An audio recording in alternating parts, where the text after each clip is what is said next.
来ていたのですね。食事はもう済ませたのですか？ Is it going through? 何ですか？何か聞かれると都合が悪いことでも？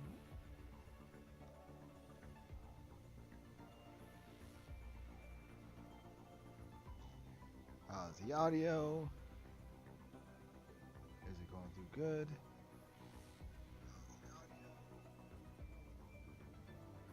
Looks like it's going good. All right. Well, gonna start this off. You know, I haven't done this I haven't done an introduction for a while, so let's say this. Welcome to Gamers Kingdom Livestream, and it's been a while since I've done any gacha streams or any streams whatsoever. So, with that being said, if you like what you see, like what you hear, please like, comment, subscribe, and hopefully you guys will come in the future and watch some more of my stuff, and some more of my my friend Jay stuff. Anyhow, let's get into the game. Let's take care of the normal stuff here. Oh wait, did I already? I think I might have done this already, like right when it resetted.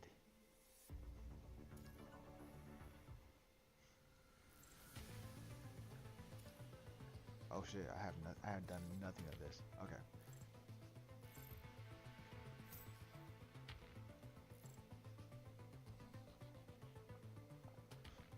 Might as well do that.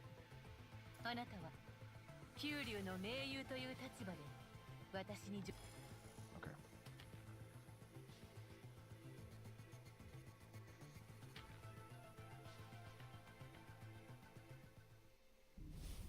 Oh. Oh shit. Oh shit. Hold on. I forgot. I restarted my computer, and so my controller's not connected. Hold on. Let's start that off, right. Let's do that right.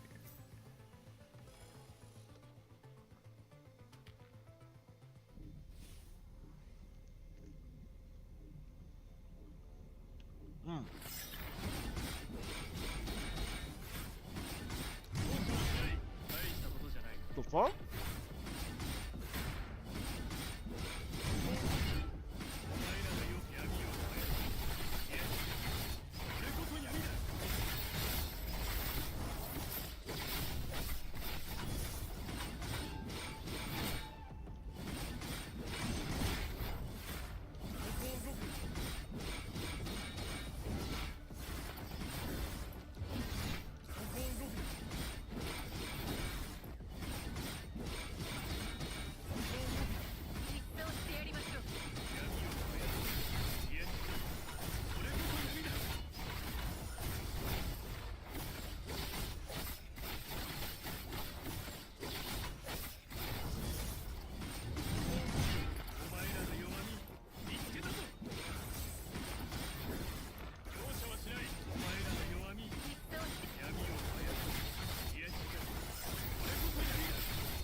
Whoa.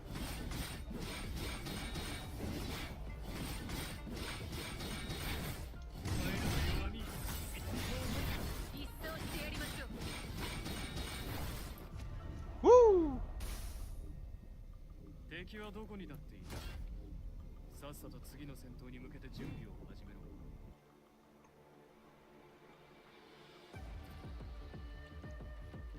Oh shit. Oh god damn it. Gotta go through that again.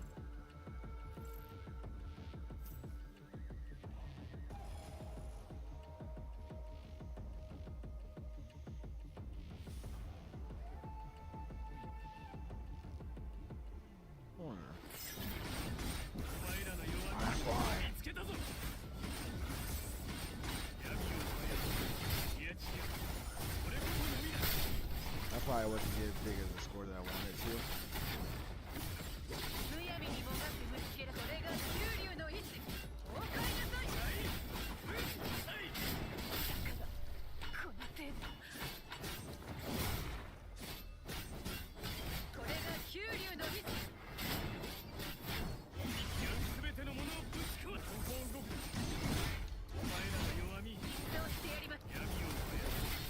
There we go. This is better.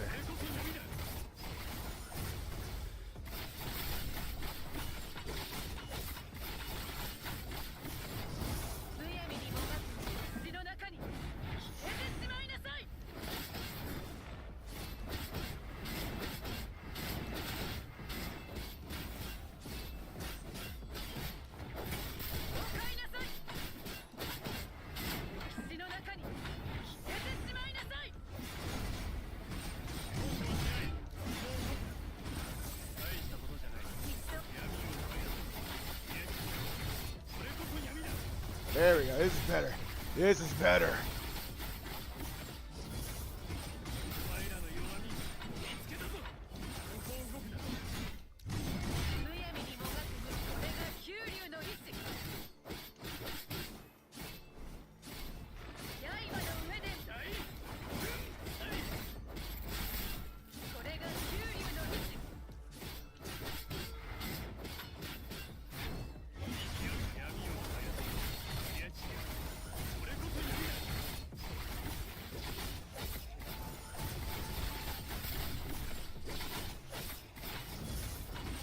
God damn, how long have I been in here?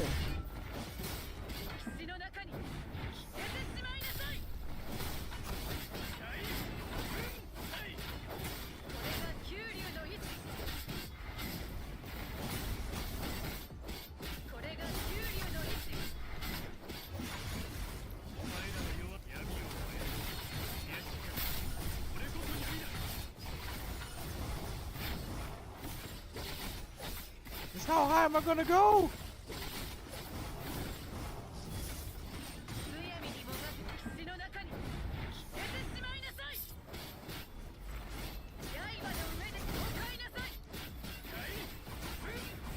I think I reached the end.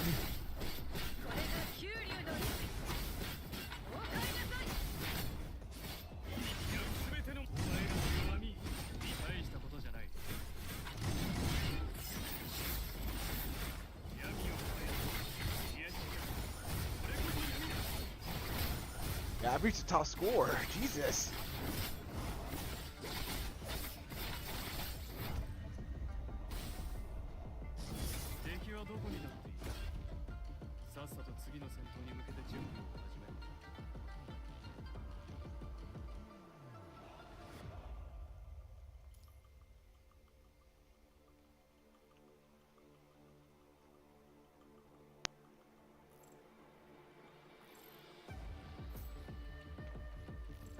Okay, what we got here? いつでも戦う準備はできている。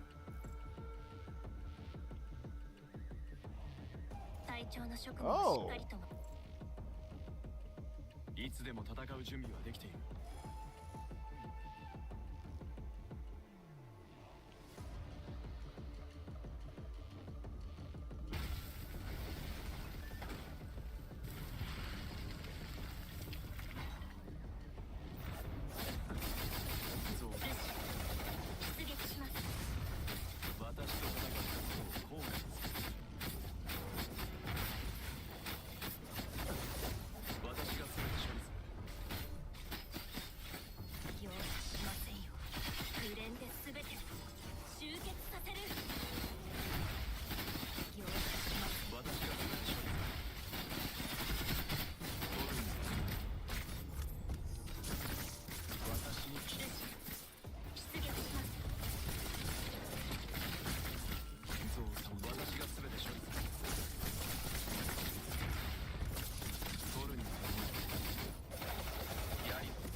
Oh.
Close in.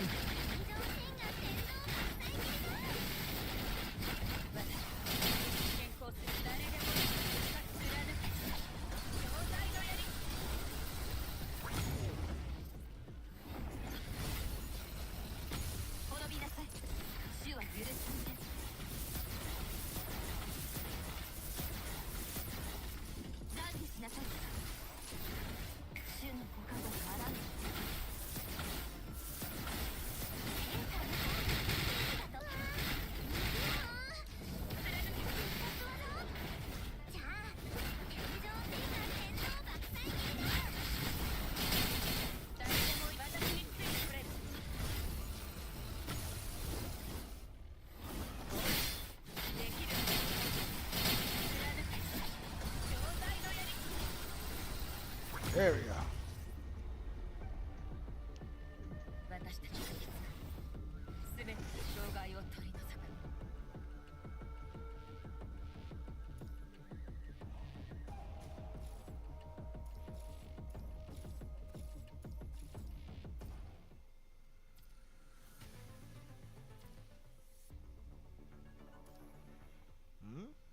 Oh.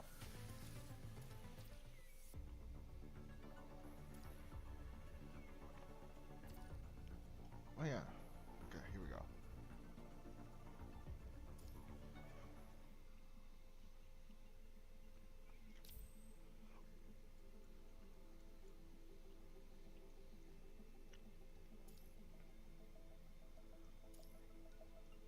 Ooh. Get to use my boy Cheng Yu.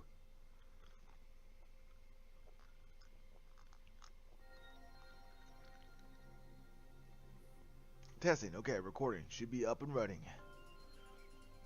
The process electronic sound from a small machine on the ground echoes in the current carriage. Well, here's your pay for your information. I guess we should call this a deal. Anyway, about what you wanted from that ship. It's not easy to slip under the Grey Ravens. Fortunately, this intel is exactly top secret. As for the machine, it's essentially the same thing as a virtual training simulator in Babylonia.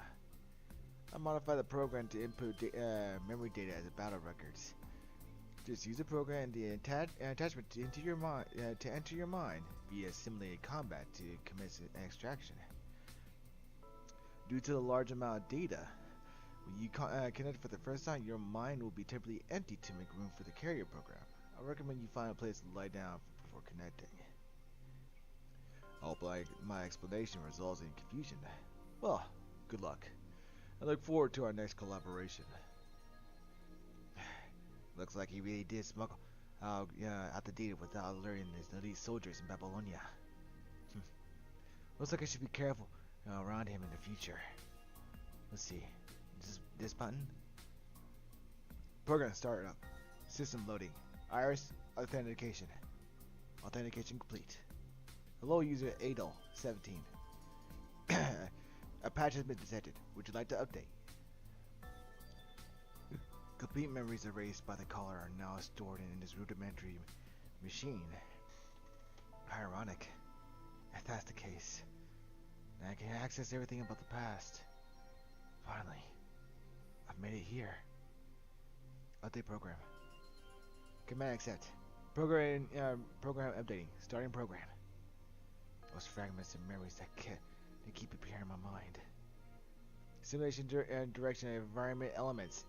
HXGA 990105. Kowloon. Battle record 1. Loading. Loaded. Skeletal modeling 25%. 65%. 78%. Import complete. Connecting to mind. Whatever you are, I'll accept it. The metropolis is the Kowloon Chamber of Commerce. There are the corners surrounded by the courtyards and old streets.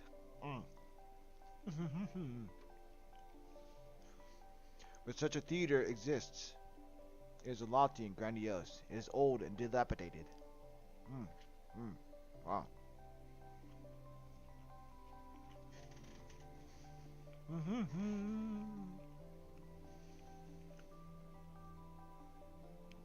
The wide stage once followed for 50 martial artists to perform stunts simultaneously. Giant props as tall as the current could be pushed onto the stage without hindrance. But now, it's fallen to disuse. On a dozen seats, now only 70 patched up chairs are left collecting dust. On the 3 large theater troops, now only a few members remained. After all, who would be willing to sit and watch a performance when holographic videos and realistic simulation exists? The feeble director sits on a shaky rocking chair at the gate of the theater, with a pang of despair swathed over his heart. He had ordered Lao Yu to move the rocking chair here. Lao Yu is the only custodian left in the entire theater. The quiet, brawny man's life is a checkerboard of a copper tree and Baizu. But despite his monogamic commitment to the craft, his skill is as unimpressive as something. Is an unimpressive something. No one ever bothered to poach him for woodworking. So, much like Yushing, he stayed here. Not like there were any reasons to leave the theater.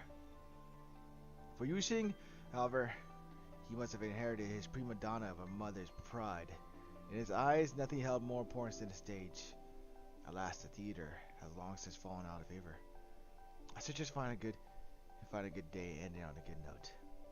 Half leaning against the shaky rocking chair and sipping tea, the director could not help the thought from shifting into his mind. But even when indulging in the glorious memories of the past, the director's mind is as keen as ever. He adeptly slings his cup and hits a figure sneaking out of the theater. The figure turns his head in pain, then intercepts the fallen cup with almost inhuman agility. Are you crazy, old man? This teacup is from the Song Dynasty, probably. Do you know how much I went through to buy this in the East Sea District? It's one of a kind. Where do you think you're off to? Mind your business. How many times have I told you, Changyun? Changyu continues to walk and talk, as if he heard the director nag him 1,000 times. I got it. I got somewhere important to be. I'll be back before dinner. Without waiting for him to finish, Changyu, hops onto the wall of the courtyard and escapes, leaving only the old man's disapproving shouts behind. Don't try your funny stuff on the Pulao crew. The director continues, but only the gentle breeze is there to listen. After this break, I'll have to go apologize to that apologize door to door again. It's really working my old bones to the ground. Just as the director prepares to take another sip, another troublesome one shows up in front of him. The people from our food supplier and the wood shop just came over and knocked at the side door and said, no more delaying with the food money. And repairs. and lumber. What about a regular? Any news? No. She said her husband is getting old. No more loud noises. So they hired a VR company for a Hawaiian birthday. Alright. Well, off you go then. Liu quietly turns and goes back to the theater. They're still kind enough to collect debts in private. But how long can we handle this? Away from the theater, Changyu joins a bustling crowd. People come and go in a hurry. Unbecoming looks adorn their face, deafening music roars overhead. Naturally, Changyu has his reason for coming here. Business at the theater continues to worsen. The theater hadn't even opened its doors this month. It's all against violating the regulations from the police spots. They could do it solely the theater's image. But if we can't even feed ourselves, what's the point of caring about the image? He keeps going on off about how if people and machines tolerate each other, society will become more peaceful. Machines don't care if you got no food in your stomach. Changyu leans against the wall, looking at the crowd on the street. Bored, he takes out polished coin from his pocket and flips it into the air. He then jumps up and catches the coin with acrobatic finesse. The move attracts the attention of some bystanders, who then surround Changyu as they prepare to watch a street performance. Thinking this might be an opportunity to attract customers, Changyu performs another backflip. He reaches behind, about to hand out flyers from his backpack to the applauding crowd. Changyu has spent the last 2 nights creating flyers for this very reason.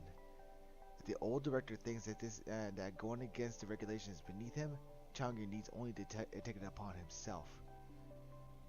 By the authority of the Kowloon Chamber of Commerce, street performers are not permitted here. Please disperse immediately. It'll be troublesome if they catch me. Changyu returns the flyers to his bag and jumps up to the second floor balcony. He flips up and over, escaping to another building. Whatever. I'll let them do their job. At least those rust buckets keep the streets safe. If people and machines tolerate each other, society will become more peaceful, huh? The boy takes a deep breath of the polluted air and fishes the flyer out of his backpack. But even if society were more peaceful, who cares about the life and death of some old theater?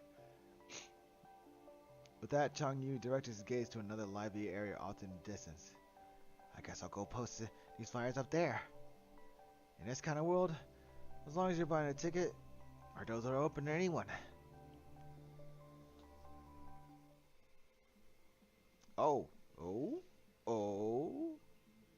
金はもらってるし、あとは任しとけ。 Tanjiro! Lucky I have good legs. Better put it up high so no one can tear it off. Our transport drones. There seems to be more of them recently. Alright, next one. Boy, you over there. Open your bloody eyes. How dare you put ads without permission? Have you paid our racket? Damn it. Just a bunch of gangsters in a slum. I don't need your permission.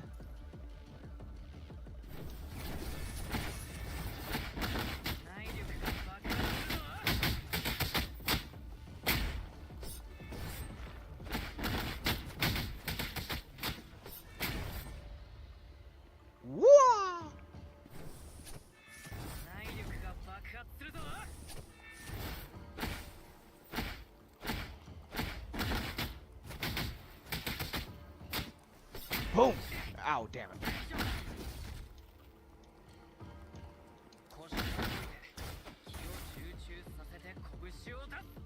Yeah, I like how he says his lines.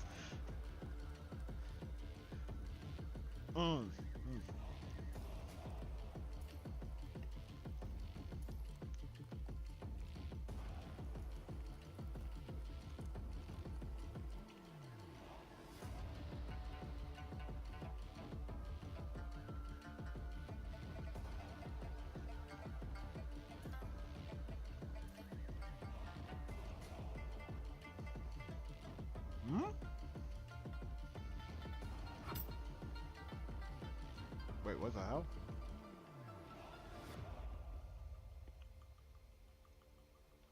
Oh.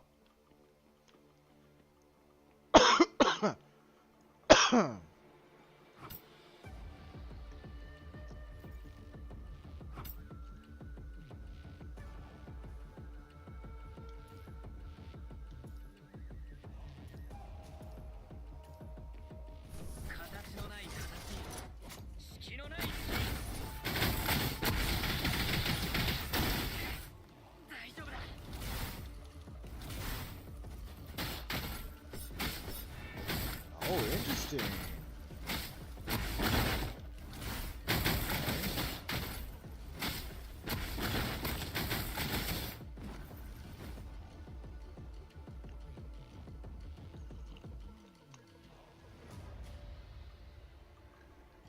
Mm. Better not go that way. There have been lots of landslide accidents recently.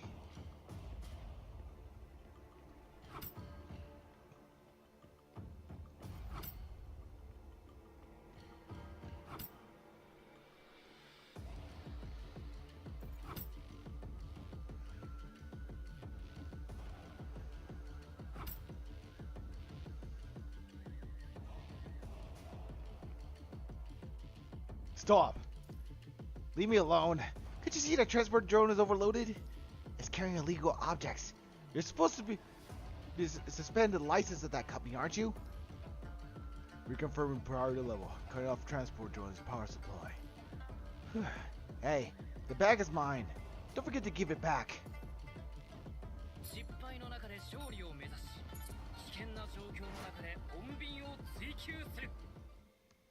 Mm.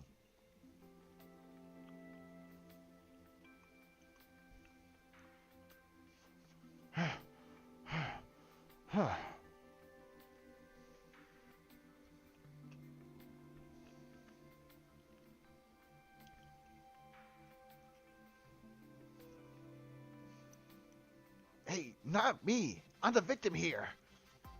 What is that hanging on? What is that hanging on the drone? Does it belong to you? Yeah.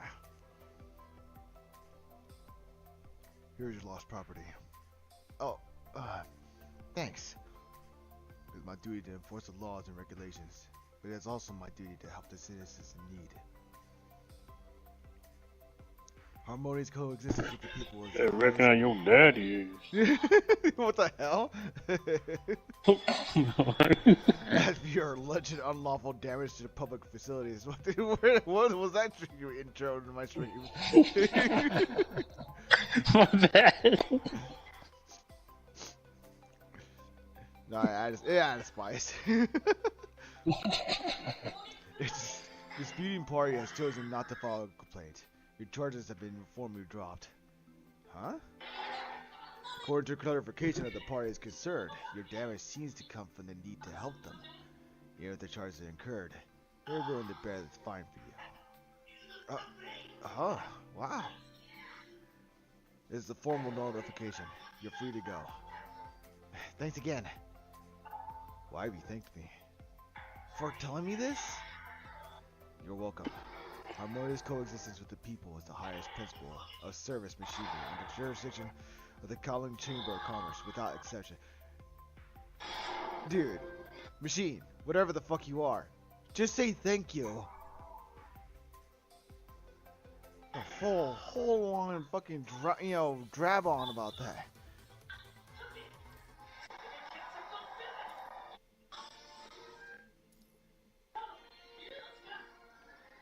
I'm back. So you do know to come back. It's not like I did anything illegal. I didn't say you did. Seriously? I'm not lying. The director grabs Chungi by the arm. Regardless if you did something illegal or not, you always go around jumping over rooftops. I did no such thing. I just fell all. Wait here.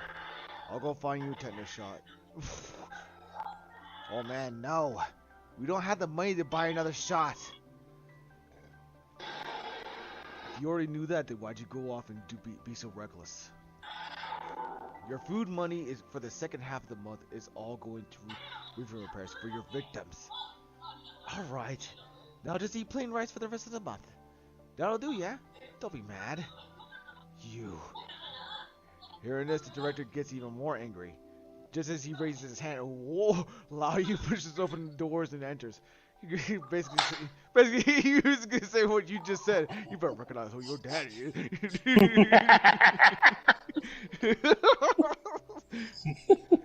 Director, there's a message for you. You stuttering motherfucker right here. What's with all stuttering and answering the door? Yu Sheng asked for leave today because it is the death day of his mother. But at least he finished up his morning exercise. Did you finish it? I've never fallen behind on my morning exercises.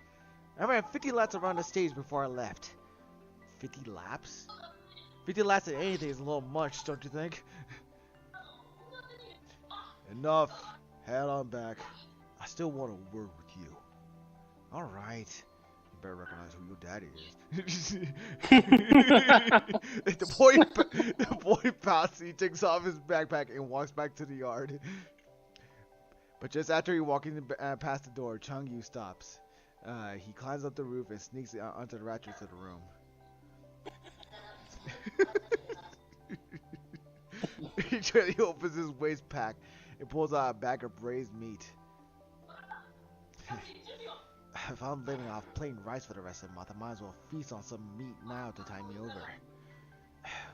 Who'd have thought you could snag a pack of braised pork from Zenny's off of some hoodlum? Wait, did I say something from Lao Yu?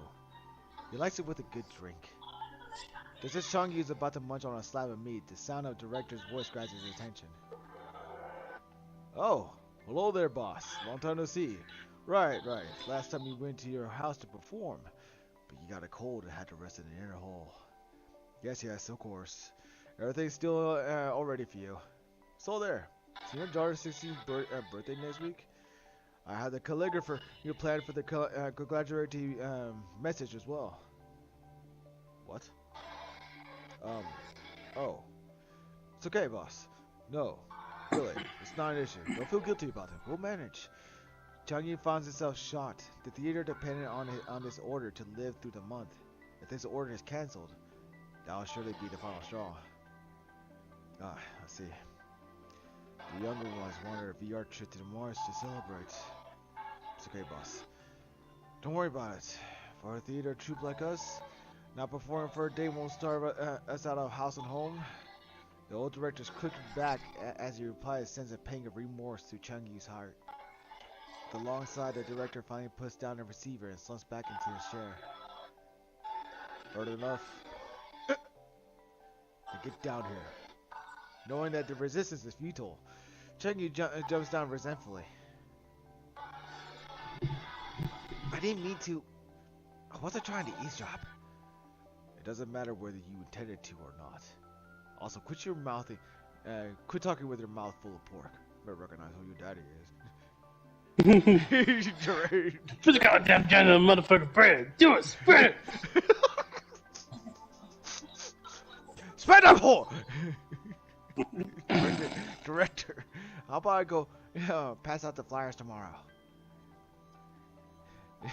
This is something that passing out flyers can fix. Forget it. You're all grown up. It's time for you to learn a thing or two about the theater. Director. You gonna learn today. Don't learn today. You gonna learn today. You gonna learn tonight. Chang Yu, come here. Lao Yu, call over Mr. Bai an old song in the back courtyard. Dismiss the helpers in the firewood room. Of course. I have some things I have to tell you. I object. Chang Yu. I won't let this happen. Don't be so naive. The director pounds his cane. After a moment of silence is restored in the room, the old man sighs and opens his mouth. I know what you've been doing to help, but it's pointless. Even our regulars can't convince their children at home to come. Do you think putting up posters will convince hoodlums to come and pay to see our plays? But you're right, Director. We haven't had a play in 2 months. Where there's a will, there's a way. You've taught me that. We've been performing for years. We could just call it quits like that. If we quit now, we can do it with our heads held high. Sauna Theater should be enough for a fresh start for each and every one of us. If we wait this out, then there won't be any money to line our pockets. Chengi's face turned sour. People used to fear the stubborn and arrogant director, but with the steady decline of the troupe, his heartiness malformed to something pathetic. This is what unsettles Chengi the most. I've also considered who will take over the theater. A member of the Chi Win crew. They've offered a fair price. If this truly is the end, I'll at least be able to say that we're even. The director rubs the wooden handle of the chair begrudgingly. In his mind, the theater is a living thing. But alas, some things must be put out of their misery. He had to be the one to end it. The director stands there in silence. The fatigue seems to have taken on an almost age-long parlor. No one knows how to console him, and so everyone stands there as well, in solemn silence. Changyu, you're no longer a child. If you leave the theater, you should have other ways to support yourself. You're a man. You better man the fuck up, boy. Director, if there's another way, a better way, let this be the end. These old bones aren't what they used to be. Maybe it's not necessarily a bad thing that I ended here. Everyone's overcome with silence, seeing the director lean dejectedly on his chair. They want to keep this living thing. They want to keep living the life they had. They just cannot. They all know that this old and feeble body has paid a heavy toll trying to hold up this fizzling dream. They even begin to think that it would be best to relieve him of this responsibility. If we could just make it through this month, there must be another way. I'll think of something. Changyu rushes out of the room, his voice trailing at his footsteps. Direct. Let him.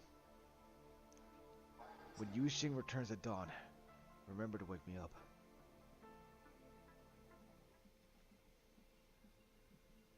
Okay. Too many cutscenes, Jesus. Another bright day begins to break.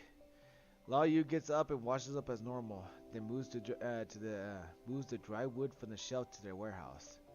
Lao Yu is unsure why he continues to do this, other than the fact that not doing so would make his day feel incomplete.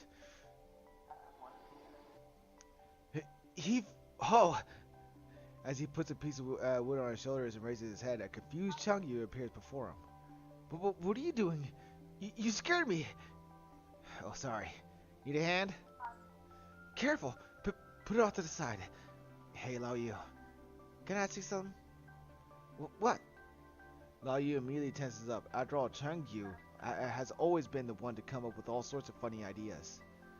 It's just, I know you also take care of the equipment. So usually, what do we need to put on a performance? You still want to put on a performance? Hey, don't worry about it. Let's just say I want to put on a show. Okay. Starter, motherfucker. It's literally in the writing. He's just like stuttering and shit. 2 stores, 2 platforms, 3 lights, instruments. Changyu jots down in his notebook. Changyu? What? Do you really want to put on a performance? Sure, let's go with that. By the way, is Yu Xing back? No, he hasn't been seen all morning. Director said if he's not back at this afternoon, I should send someone to ask for him. Maybe something happened to him. I was going to sleep on the roof of Yanfei Hall yesterday, but the streets were on chaos all night. Couldn't sleep at all. What could it be? The Kowloon crew was running up and down the streets yesterday. But might be the celebration on the radio last night. Huh? Lao Yu takes a radio out of his pocket and adjusts the frequency. A wobbling voice, warped by static, fades in and out through the old speaker.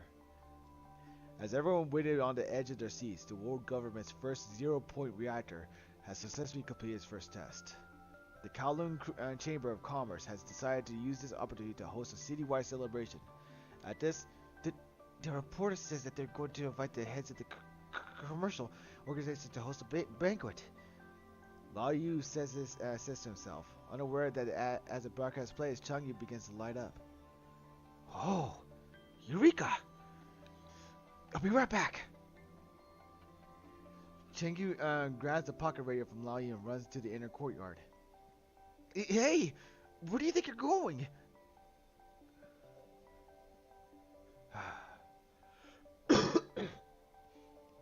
Director, that's not our last chance. If we could get this gig, the theater will last at least another 6 months. Changyu, a third of the world's biggest tycoons will all be at this banquet. Do you think this is something we can handle? Who cares? Our livelihoods are at stake. Fine, let's give it a chance. The issue, though, is that we don't even have enough money to pay for a band or a supporting cast. I'll go raise it, if it's just one show. With that, Changyu tosses the radio on the director's table and rushes out again. That child. I guess that's what makes him Changyu. Even these old bones sometimes feel like there's nothing new this kid can't do.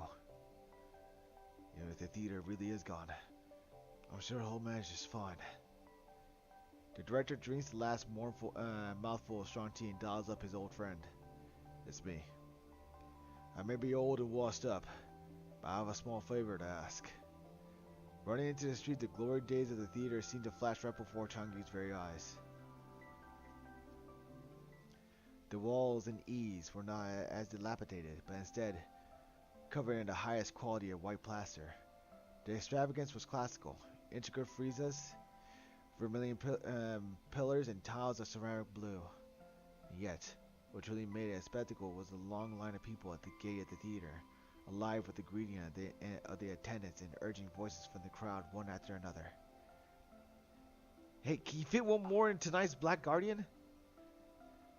Apologies, sir. I just figured you'll have to sit on the table. Sit on the table? Jesus Christ. A pod jasmine tea and another plate of stewed beef tendon and boiled noodles, please. Actually sounds kind of good. People who didn't know this theater would be thinking this is some restaurant. Did you have a dinner before you came here or what? What's that got to do with you? Nothing beats dinner and a show. The crowd pushed Changyu into the theater. In front of the row, Lao Yu and the director were sitting there and waving at him. Changyu waved back to them excitedly. Quite the turnout tonight. Yushik's new play is sure to be a hit. Sit down and quit fidgeting. Yeah. It's like, sit your ass down. He's like, sit down! Chill out! The theater lights dim, leaving the spotlight on the stage as the only source of light. There stood Yuxing, Mr. Bai, and Liu Zi. Liu Zi? Yeah. They stood there violently, as if they're untouched by sorrows in the past. Following that, the gongs and drums roared as the show began. Then back to reality. Repairing the equipment, creating the props, calling Liu Zi and Mr. Bai back for another night of shows. As for the play, Yuxing loves acting as a scholar so much. Let's just do Mandarin Duck Pond. Liu Zi and Xiu Bai can be the supporting actors. Life imitates theater, theater imitates life. Wonderful. As for the cost, 4,000. No, 4,500. If I could give Liu Zi and Xiu Bai to deceive each other, that should about cover it. Young man secretly sells the cost, and in the theater, so does the old man. Alright, understood. He might be a bit reckless and unruly, I'm sure he'll direct a good play. I don't have much time left. He's not my direct disciple, but he's a good learner. If you're really planning on using the celebration to save your theater, I think it'll be a good choice to keep him after that. As for us and the others, we're too old and washed up. This is no longer our generation. In this world of young people, there should be the stars.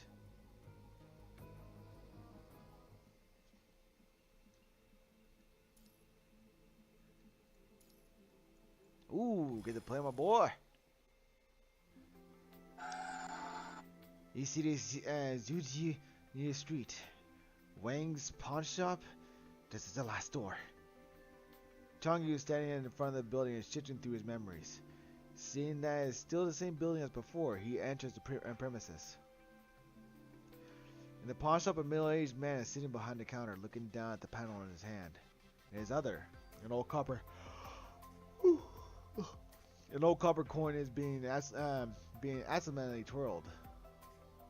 Boss Wang? I saw that you're hiring, so... Huh? What's a killer like you doing here?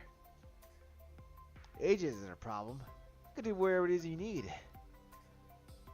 Know your way around machines?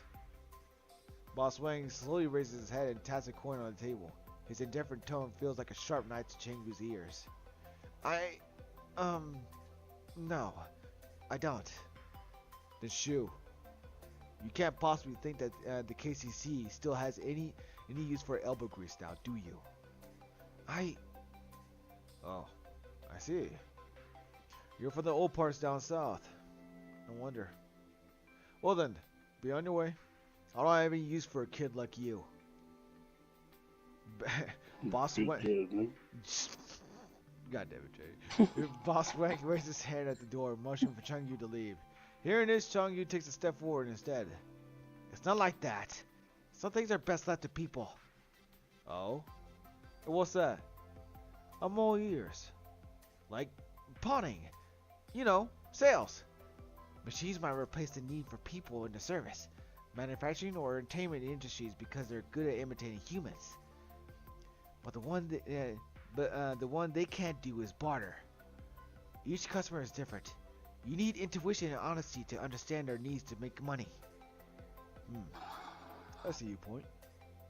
Then, however, Boss Wang drags out his rebuttal to interrupt Chengu's rambling. A person's speech and behavior are telltale signs of their thoughts. You speak with confidence, but your eyes darted 4 times over the place, indicating that you've been nervous this whole time. Machines only have to pick up on this to simulate human emotions and adjust their sales strategy accordingly. That's not specific to humans. But that type of machine doesn't exist. Maybe you haven't heard. Boss Wang remarks coldly. Just as he's about to continue speaking, Changyu suddenly steps forward and puts his hand on the copper coin resting on the table. Think I don't know about the Fushi's crew's research into human simulation? Oh? Looks like you aren't as naive as I thought. I heard it from some big shot a long time ago. But a machine like that isn't something normal folks like us can afford. So this kind of job is best left to us humans for the time being. Ain't nothing wrong with replacing us with the machines.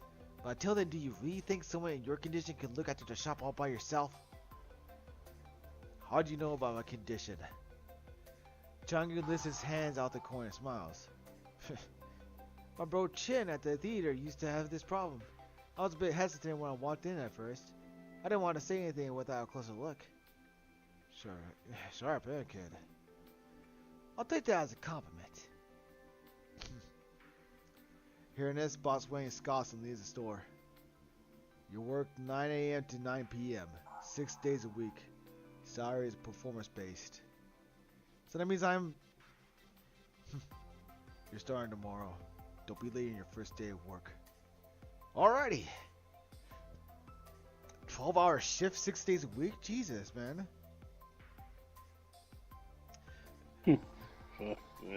Yeah, hell yeah. 5,000, here you are. Come again. After seeing off the last customer, Changyu returns to the pawn shop and carefully seals the pawned items he just received. Hey kiddo, clean up and get ready to call it a day. Huh? Why so early today? It's not like I want to. After receiving the notice from the Chiwin crew, no business after 5 p.m. How come? Probably has to do with the news report released by the world government. Some experiment failed and there was some sort of repercussions. You mean 0-point energy? Yeah, that thing. But the only repercussion is our loss of business. No wonder the customers are all sour looking recently. You can say that again. By the way, I also saw the notice that the celebration was postponed. The one you mentioned earlier that your theater is playing at. What? It was postponed? Can't help it. Hosting a celebration right now would be a slap in the face of the world government. At least it's not cancelled. We'll just have to wait. What the hell? That's slap in the face. I was wondering what the hell that noise was. Oh. Didn't quite do it right, but you know.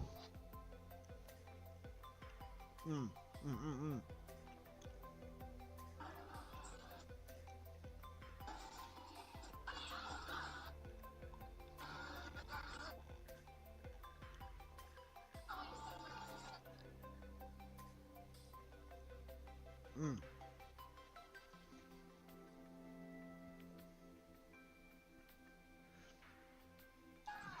Alright, start it over again.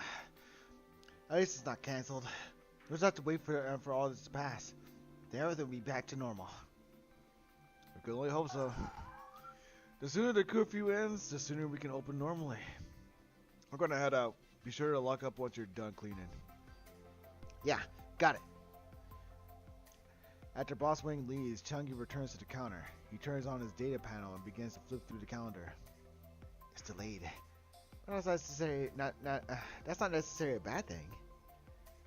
That gives me more time to prepare for the performance.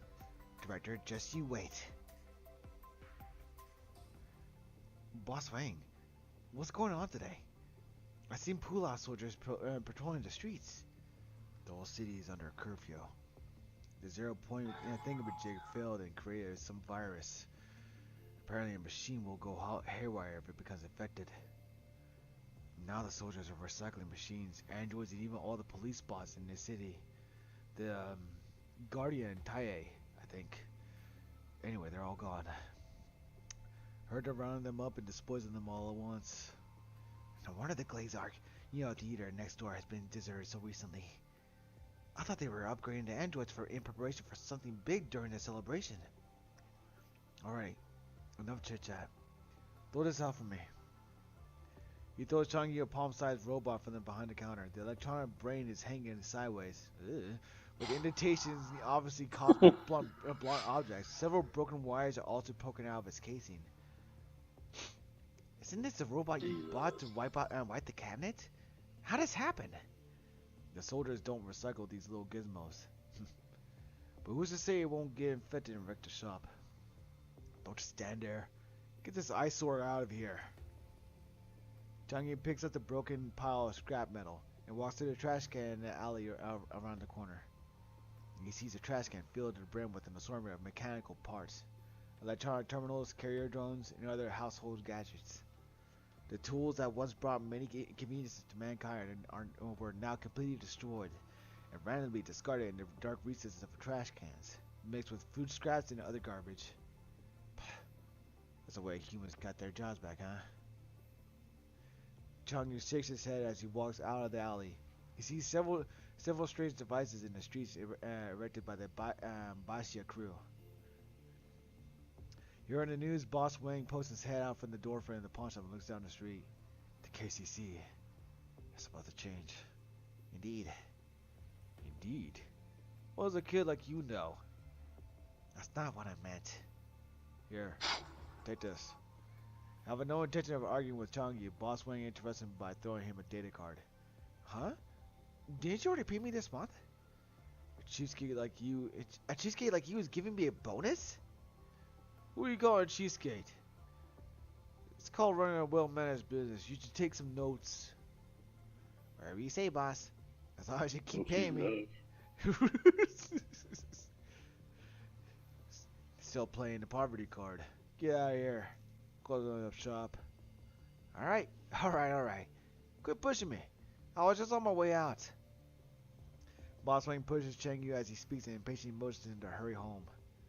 After Chang Yu boards the shuttle back to the South City District, Boss Wang returns to the shop. I've been crushing numbers my whole life. This might be my last bit of generosity. With that, Boss Wang takes off the weathered placard of the door of the shop and firmly closes the pawn shop.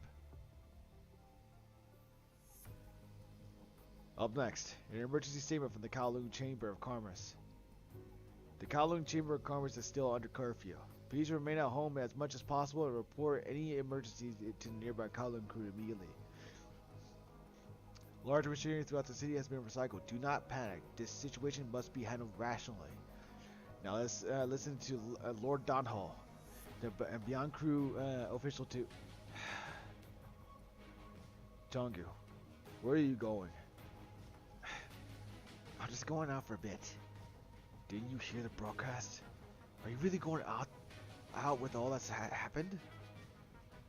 I'm just one last step away from fixing all the props. Just wait a bit longer, Director. How are you still thinking about the celebration at a time like this? The celebration isn't what matters. I just want to get the Kowloon Theater up and running again. Chongyu! Chongyu quickly drives the props out of the theater and leaves the nagging director behind. Almost there. Up next, an emergency statement from the world government on the punishing virus. We face an unprecedented disaster in human history.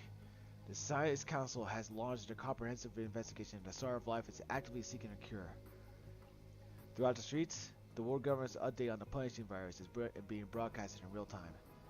The once prosperous KCC is now long gone. Only a few pedestrians are watching the broadcast in the streets. The broadcast echoes throughout Kowloon. Changyu quickly shuttles between the road and with the props in hand. Made it! What? It's closed! Changyu starts to grow flustered at the sight of the locked repair shop. What should I do now? It was open yesterday. Damn it! There aren't any shops nearby that can repair our old equipment. Hey, punk. Today's your lucky day. You guys again. Who are you calling a punk? Leave me alone. I'm not in the mood for this right now. What are you saying, tough guy? Don't you know? I got a bone to pick with you. I'm gonna make you suffer today. Most of those police cyborgs have been disposed of, and the Pula crew are busy with the plaza in East Side District. Who can save you now? Suddenly, the deafening sound of a broadcast plays in the distance, cutting through the air. Fuck you! I don't need anyone's help to take care of you guys. Yeah! Don't you want to fight? Bring it!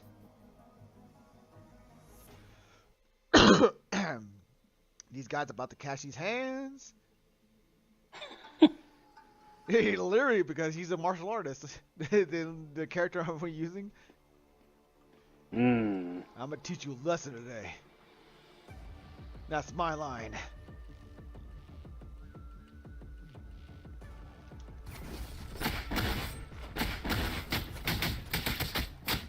Boom!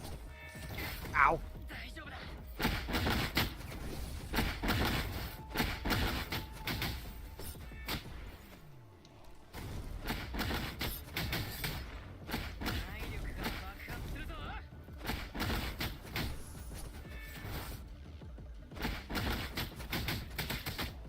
High kick!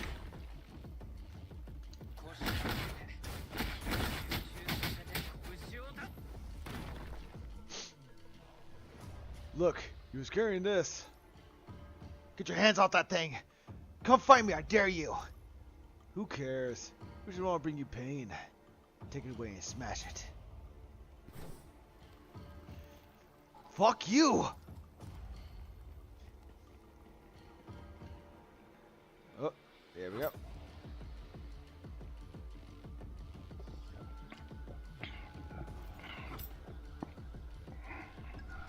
Don't push me. Get up there first.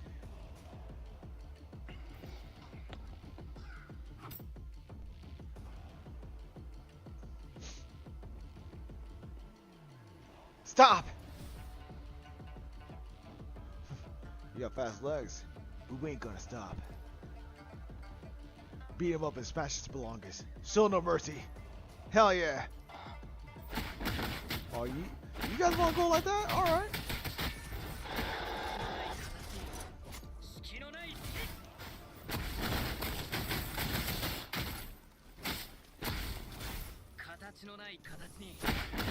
I don't see.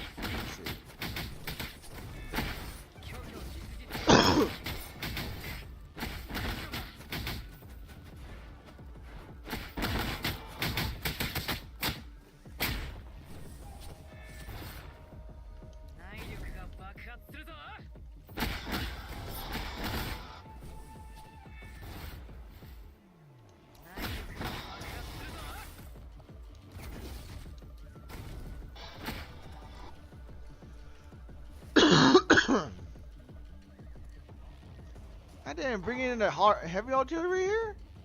Alright.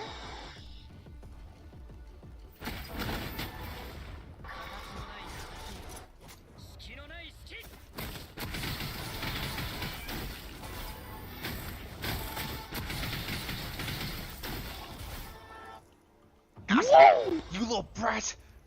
Anyone still got a problem? You're lucky that my props didn't break.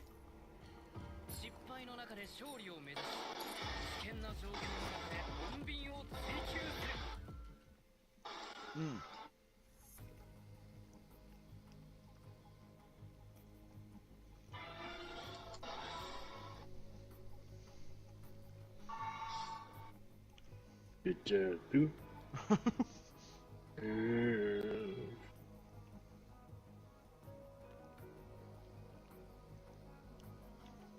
Don't underestimate us.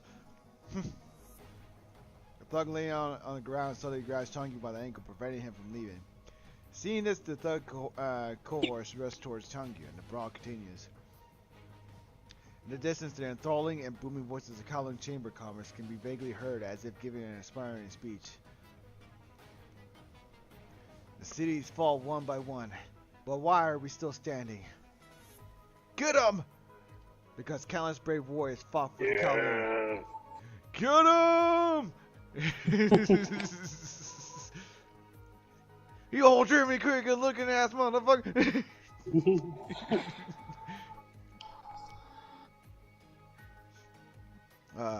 It is the will of Kowloon that they bear. They fight against the virus. They prove to the world. Don't think you can strong arm me and get away with it. We bear the same pride. We hold the same beliefs. Kowloon is a crystal and nucleated from history. Kowloongers do not fear war. Because we cannot break the will of Kowloon. Because war cannot break the will of Kowloon. The sound gradually fades in the distance. The sounds of fighting and shouting drown out the broadcast. Will of Kowloon, my butt. My butt. I always said, will of Kowloon, my ass. Life has already been so difficult for everyone. You think this will of Kowloon can return our theater, our lives back to normal?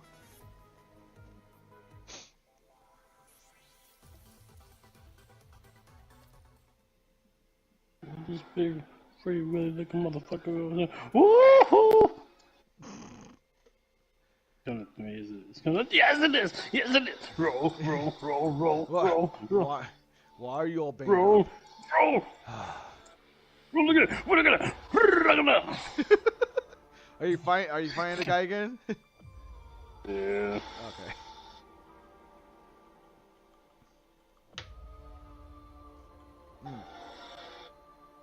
Woo! Oh my god. A stupid wavy throws. No, here we go again!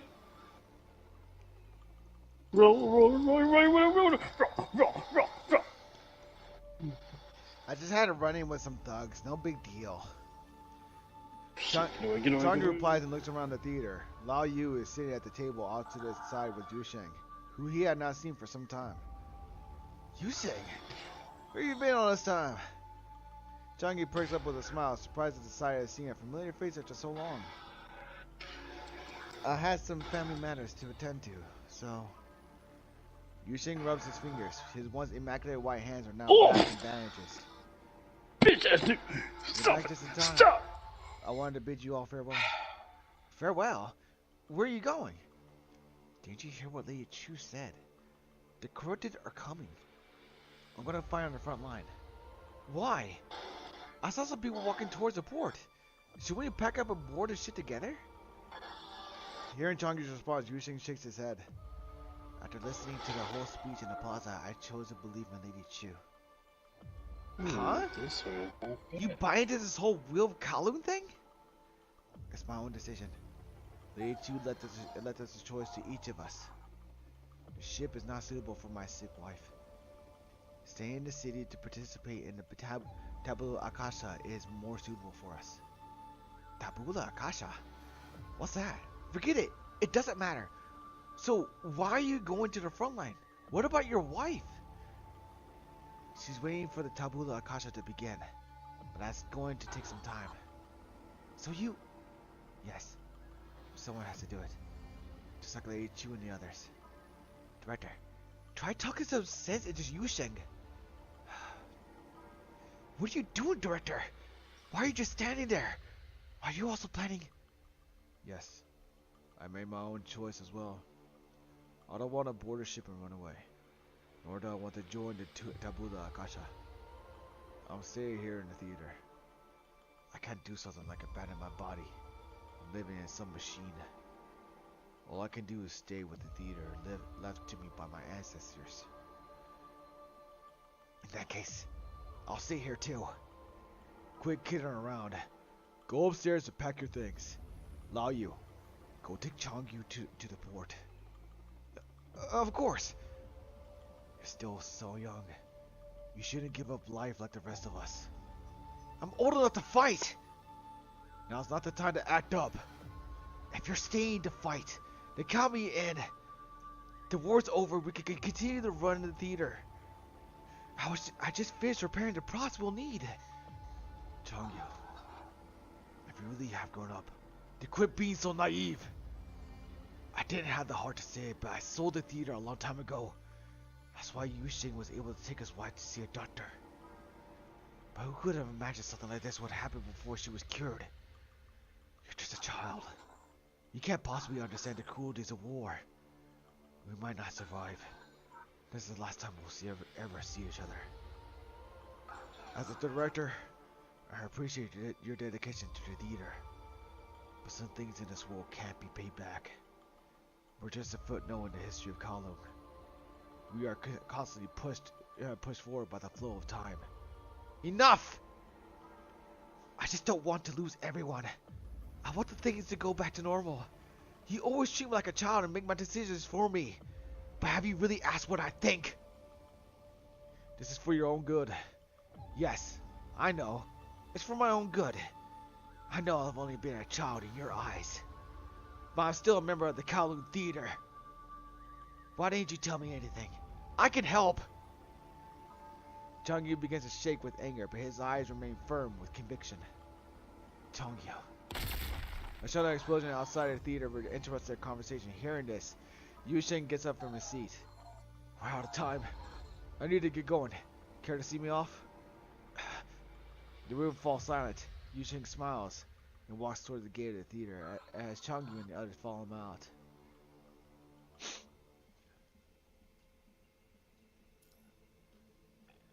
Heroes never fear death, huh?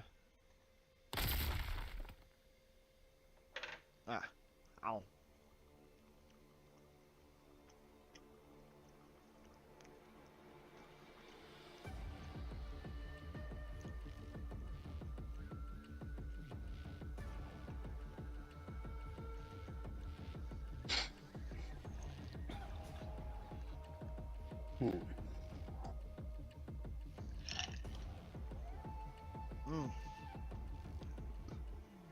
Just using regular weapons is usually sometimes a better choice.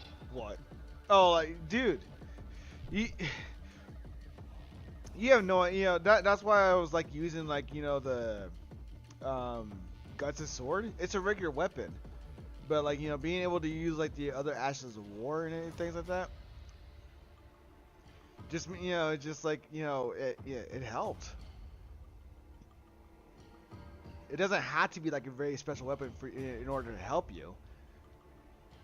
Hell, like well, like when it came to the Elden Beast, I used the gut sword along with like bloodhound step to like keep in the fight and everything. I didn't use anything else.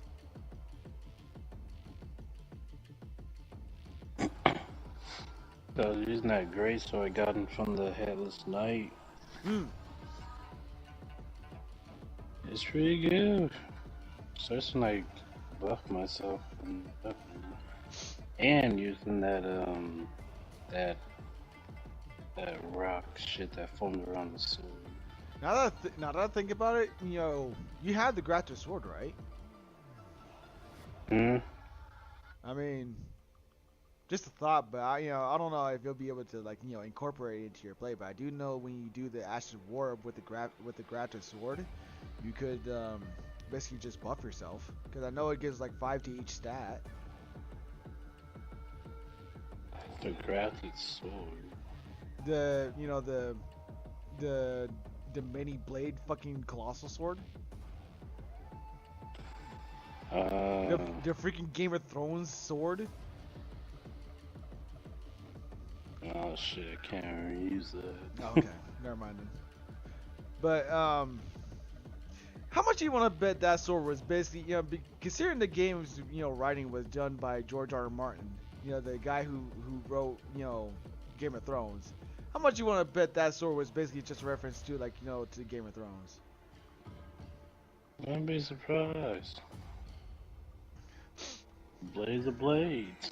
Cause what was it? The Iron Throne or whatever it is. It was basically a seat that was made out of the swords and everything. And that sword is basically just like the sword of like so many people.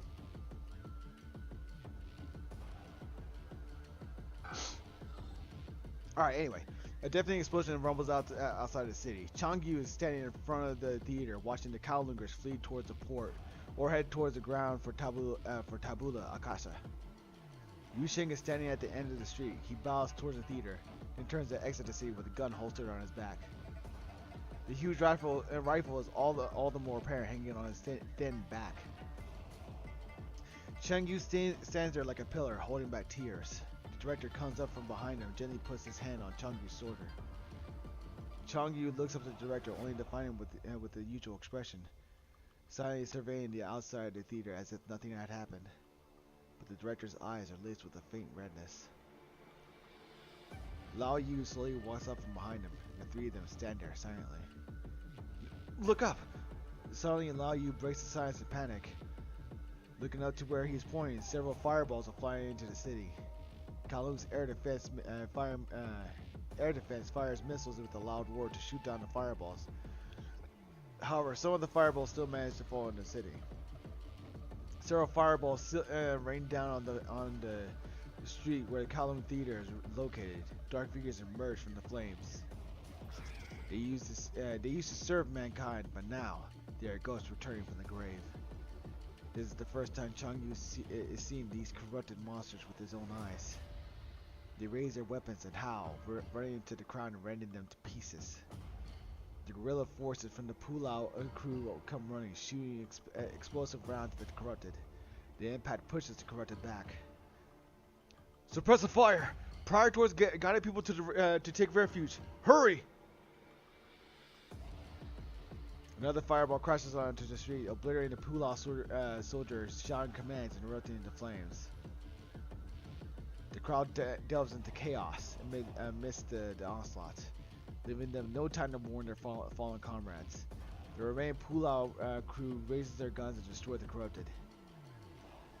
Run away! Someone in the crowd says. Retreat in an orderly fashion. Don't trample others. We'll have to push them back first.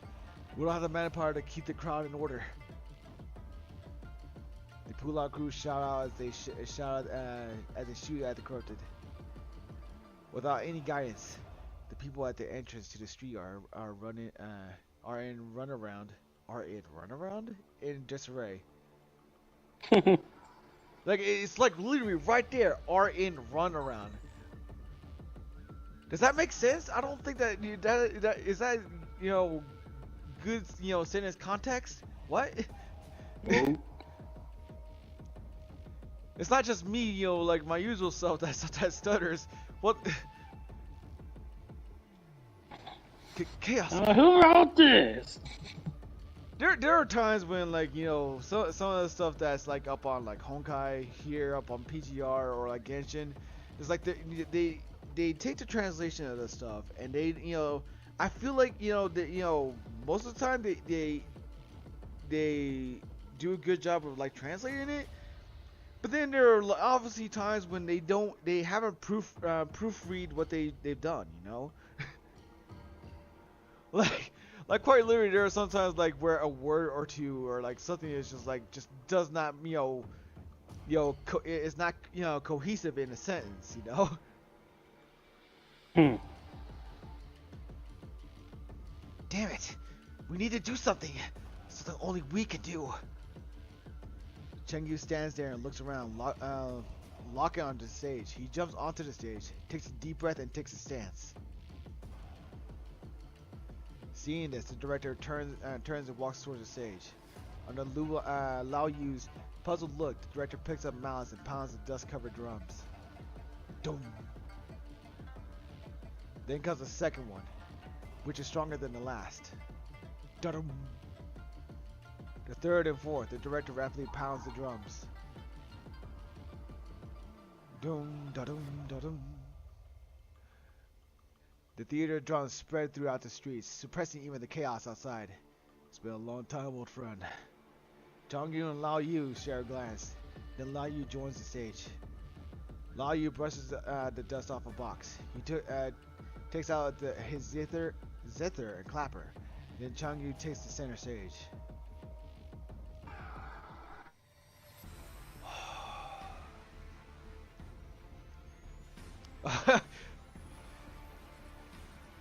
The BGM is starting to hype me up a little. Changyu takes a deep breath and slowly moves his feet and begins to move. His clothes snap with each rhythmic motion of his hand and feet. Changyu dances along with the pounding drums. As the drums quiet to a gentle rumble, he matches his movements to flow like water, pouring life into those around him. You watching, my friend? As the tempo quickens, Changyu swings his fist and leaps left and right like the surging tide, destroying all that stands before it. With righteous anger, our hero is born.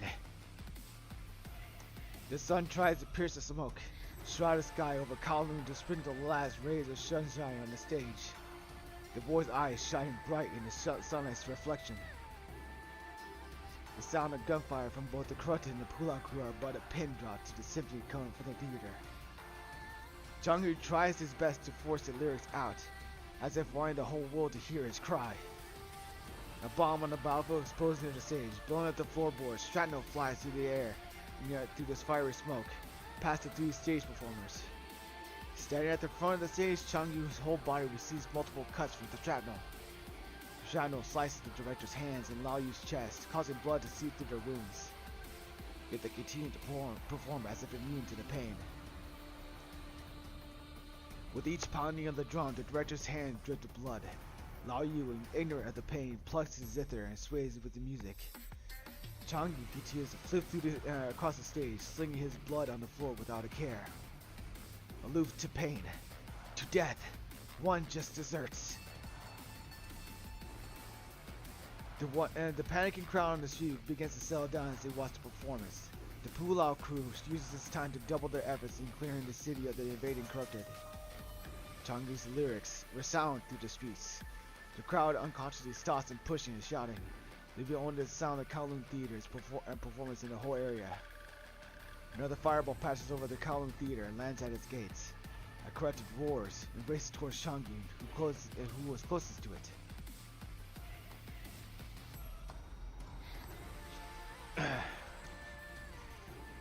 Changyun seems oblivious to the oncoming attack and continues on the stage. The crutch's claws does not tear his flesh, but rather, it lands like a pebble on the ocean. Changyun's right foot slides back. He uses the crutch's momentum to pull it forward, dispersing the blow.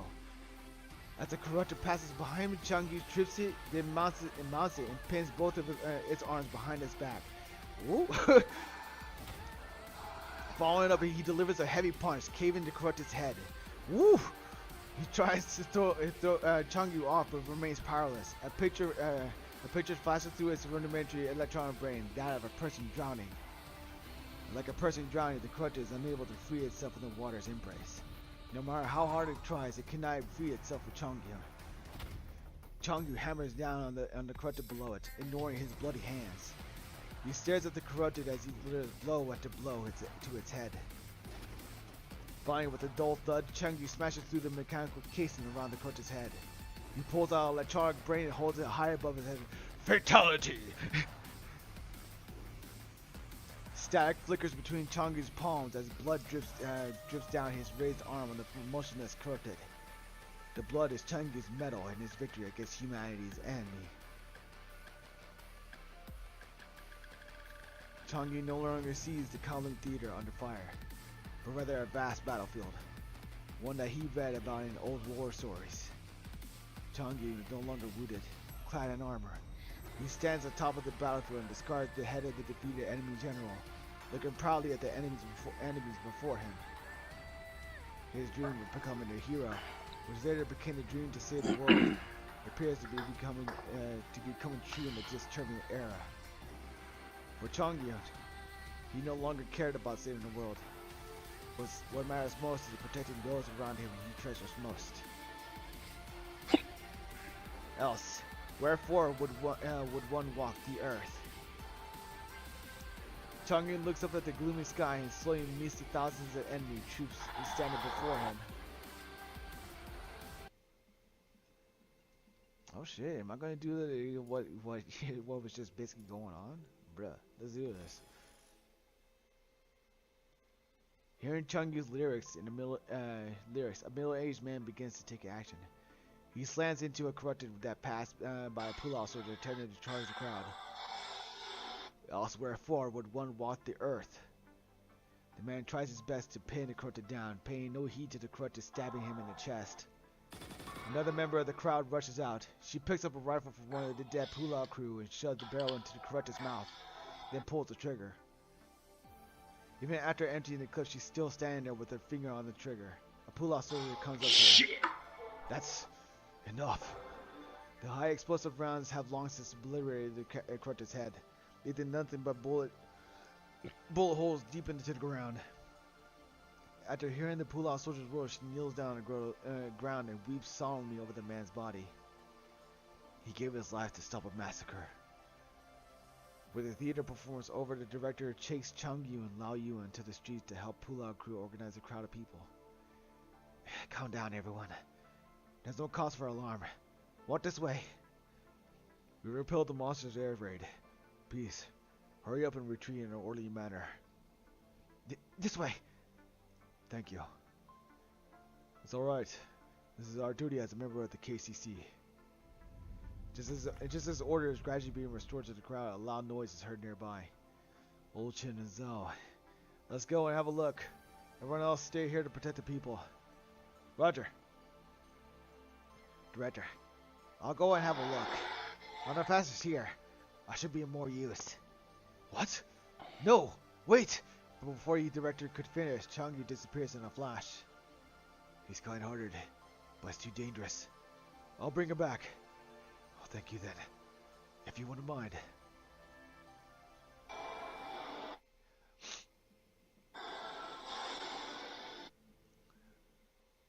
The explosion was nearby.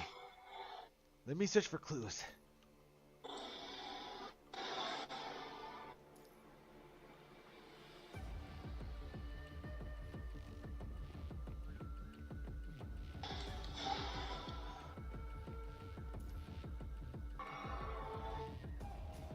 Oh! Oh shit!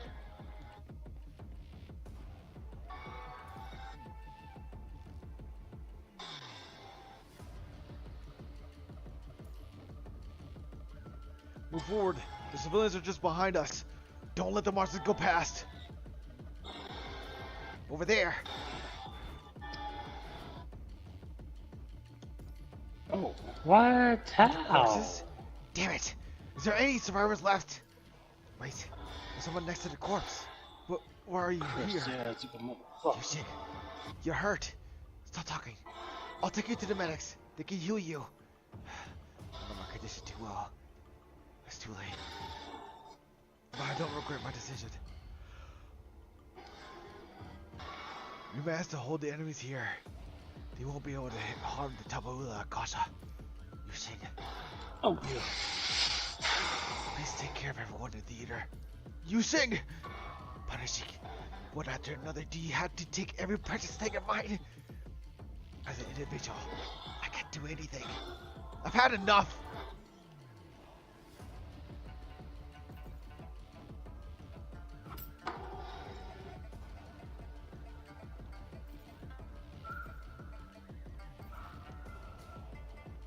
Guess I had to, click it. There we go.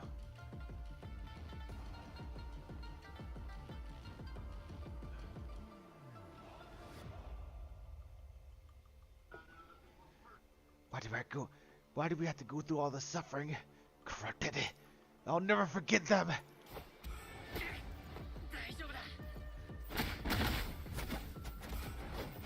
What?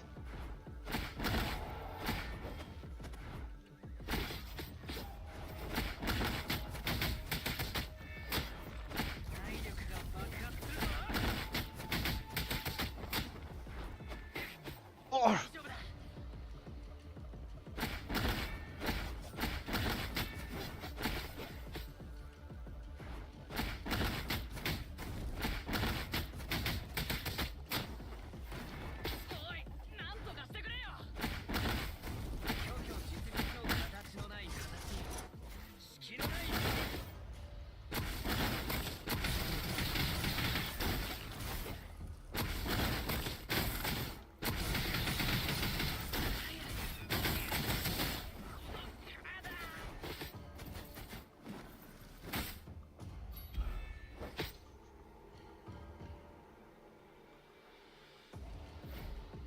Oh!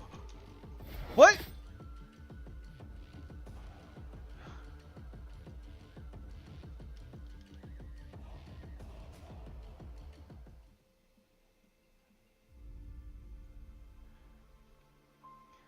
Well, as the Corte is about to put an end to an exhausted Cheng Yu, the Pulao soldiers chasing after him finally arrive on the scene. Running one over, he shoots the Corte to prevent him from approaching Cheng Yu. Here you are, sir. Onto the side, Lao Yu reloads a rifle and hands it to the Pulao soldier. High explosive rounds continue to decimate the corrupted. The Pulao crew member takes a frag grenade from his bandolier and hurls it over. Then dashes to protect Changyu, who had fallen to the ground. The grenade knocks the corrupted off the platform. Then, as if in pursuit, an anti-air missile destroys it with pinpoint precision. The black feathers burn up before they can even touch the ground. Lao Yu and the director, climb up on top of the high platform and help Pulao soldier and Changyu. I'm fine. Fortunately, I have a protective exoskeleton. Go see if the child is alright. He should be fine. Thank you so much. Oh, you This is my duty. The war still rages on. I need to get going. Alright. Here's to meet again after the war. Me too.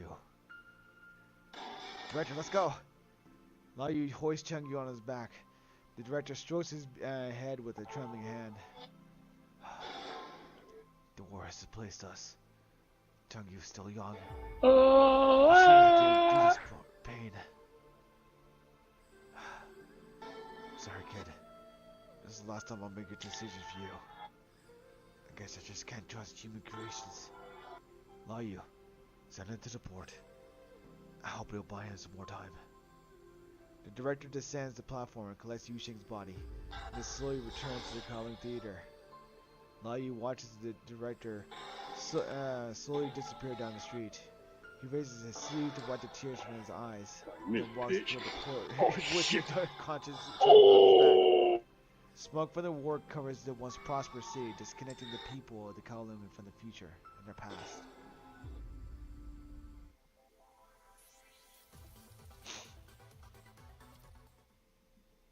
Hey, I can't. I'm kidding. You sure No, I about that? wasn't. You sure you kidding? I don't think you're Bitch, kidding. nigga. I don't think you're kidding at all. Say, oh, look at that! Oh my god! Yeah?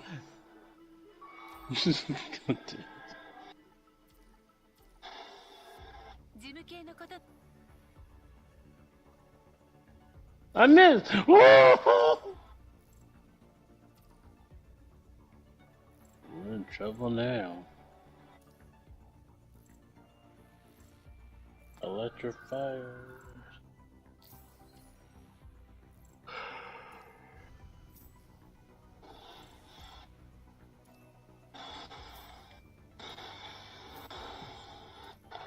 Gotta get behind, gotta get behind, gotta get behind, gotta get behind it.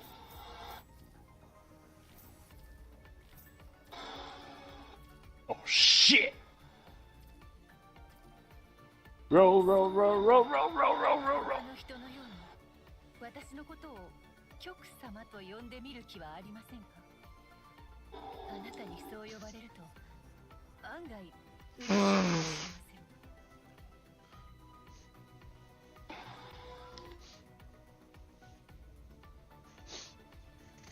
Alright. I mean, I could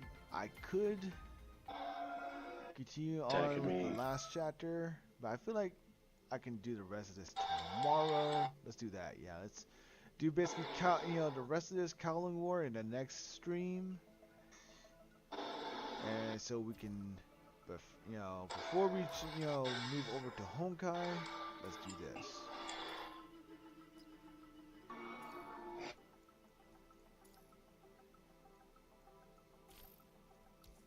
あなたは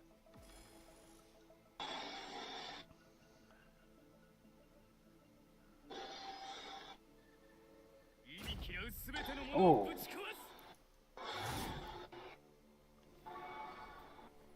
むやみにもがってぶつけられ存在する感じがこれが九竜の意志刃の上で舞い上がるこれが九竜の意志崩壊なさい Almost ran into that.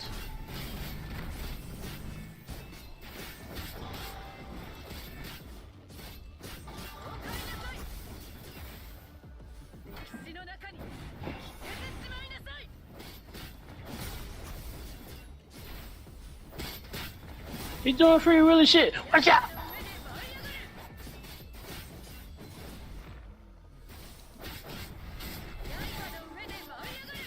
Nope.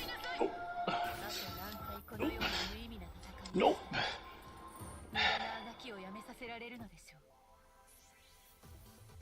You're moving way too much. Oh, okay. Yeah? Yeah? I thought I was about to get hit. I was about to say, oh, I got hit. Never mind. You thought I was gonna get hit. Oh, no, never mind. I got hit. Tish, you try. Tish, you. Oh, I built look at me. Yeah? I don't know what that means, but I'm getting the fuck out. Oh, shit. No, I'm getting out of that. Getting out of that. It's following me? No! That's bullshit. Fuck this motherfucker. He's bullshitting. He's full of shit.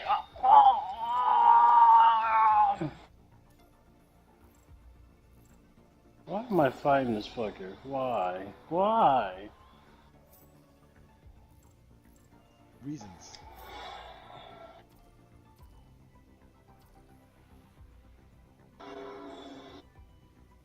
I got grabbed. I'm fucked. So you can get that happy end though. He crucified me. The fuck? I'm still alive. I'm not. I ain't got no more. I was gonna I say. ain't got no more drinks. I ain't got no more damage than to heal me. I'm screwed.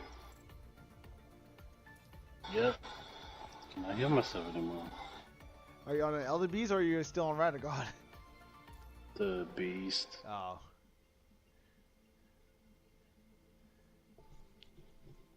He's like, I always get up to half. And See, あなたは you should have an offhand weapon with the Bloodhouse step. You know, that's just my suggestion because I know how much bullshit range any of that thing's spells has got. むやみにもがきつけられ存在する価値があるでしょう。刃の上で舞い上がれ。 push that out. 刃の上で舞い上が This れ。 racer actually hits pretty good without any enhancements.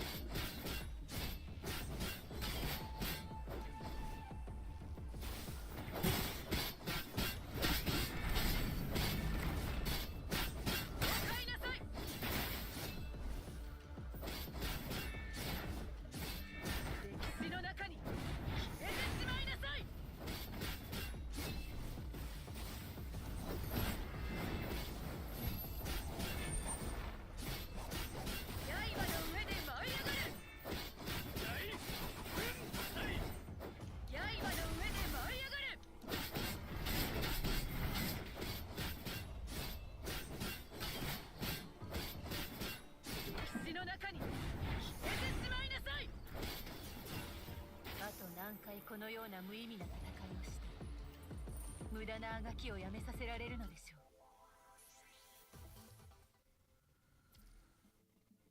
Okay, so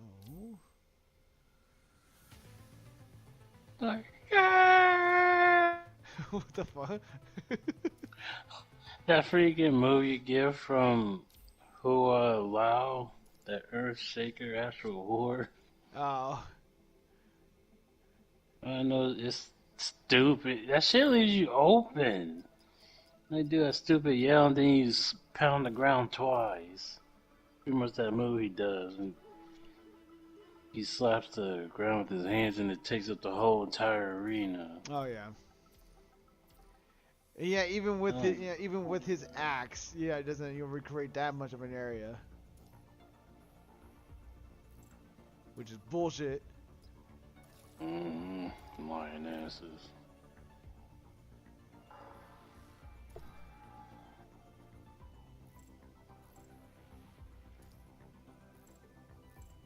Damn, if I was to put frost on this great sword, the build-up would be 125. It's, dude, I have that same kind of thing with my raw axe, and it's like up there for what you just said.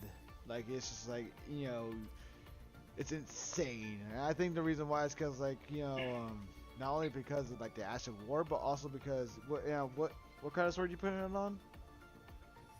The Knight's great sword. That's more of like it's a great sword. So like it's I think it's because like not only because how not necessarily slow moving, but like not like a fast moving kind of like weapon is the reason why. So it's like it's got less time. Yeah, it needs less of that time to like build it up. I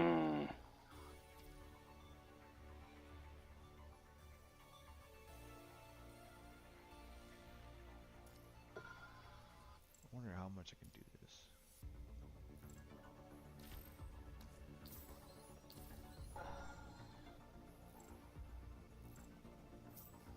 Can I still enhance it if I do?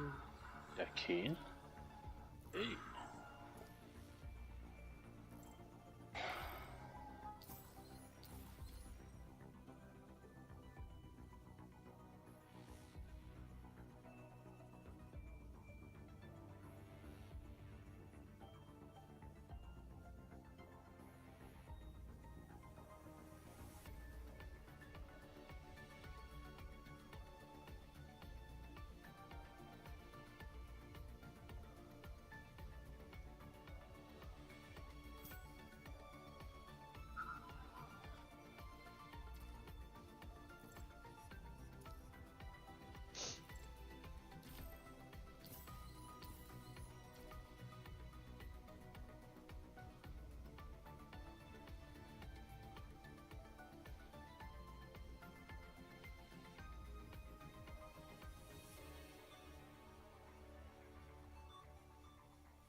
While that's loading, I'll be right back.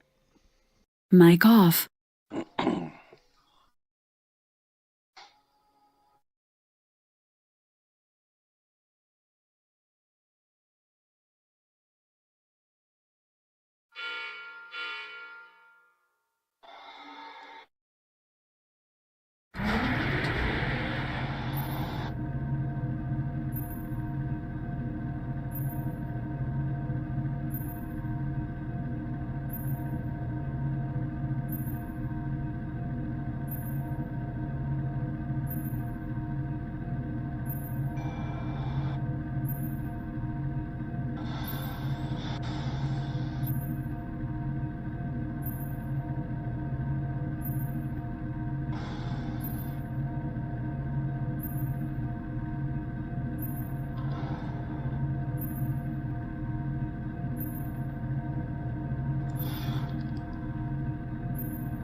Oh!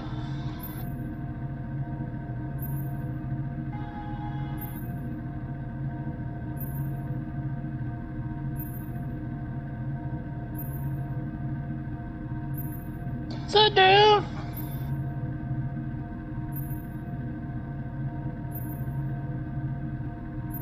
Mic on. What the hell did what was that I just heard? Oh!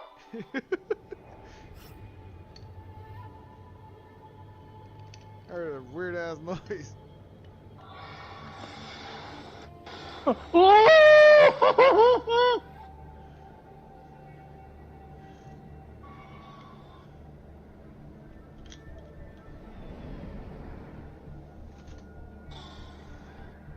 Here we go. Ooh. Oh. Oh. Oh yeah.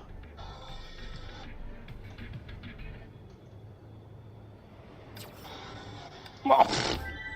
Bitch. Yeah. So, let's see this.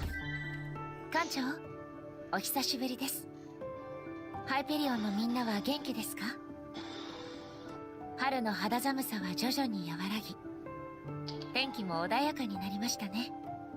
Hurry up, 少し dude! 前に川辺を散歩した時、そよ風に揺 I れる get killed 柳を before 見 I かけ even て、 second phase even ふと館長 starts. が以前お話しされていたことを思い出しました。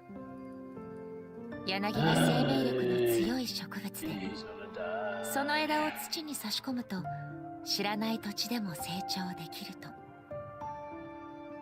当時の私はただ不思議に思いましたが、改めて柳を目にしてその強さと不屈さをしみじみと感じました。最近はいろいろあったので館長はお忙しいですよね。 Get up! 今年の誕生日はみんなに迷惑をかけず Oh, I thought I died, シ but I ン was プルに just 過ごそうと思ってい dead. ましたが、まさかサプライズがあるなんて。館長からのケーキ、みんなからのメッセージ動画、そしてプレゼント、私にとってどれも大切な思い出になりました。手紙に私が作った絵馬を同封します。今までの誕生日でケーキを分け合い、願い事をしてきたように館長も書いてみませんか？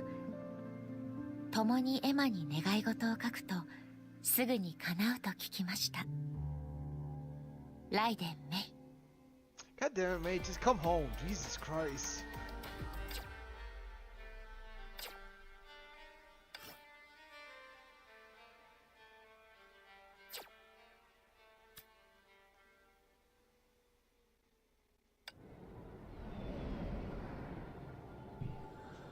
I'll literally jump in to the organization you're at and take your ass out of there. Back on that Hyperion. Get the fuck back over here.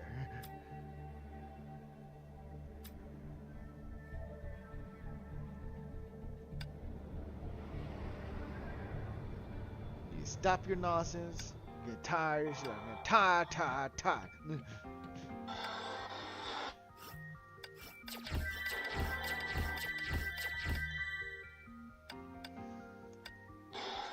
Oh yeah, Ouch. you sent me a video, didn't you?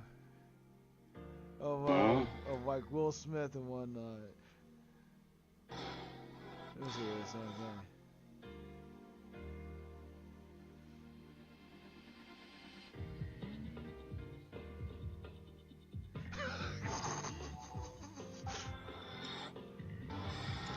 Oscar fighter. I was laughing at this shit.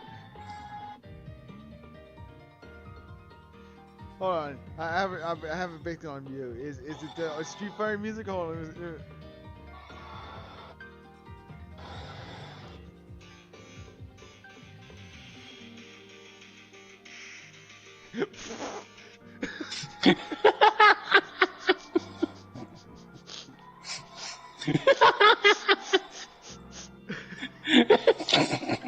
The sound effect. You take it for granted, but with the right image, it's just so fucked up. Yes.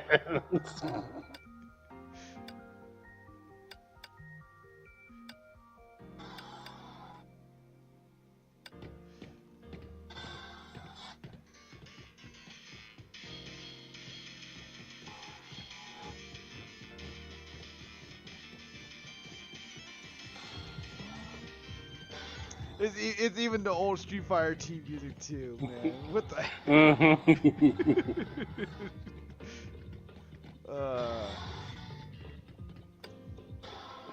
Why is it? Do you think that, like, despite us having, like, this, like, high def sound and everything, like, we got, like, some, like, rad ass music in any form we have, like, be it like, rap, pop, JP pop, or any like classical or anything like that. We have all this definition that makes it, makes this music all sound so good. But once we hear, like, like the old style, like, music from back then, it's like, it's just like, it still sounds so good, even though it's like even though it sounds so old.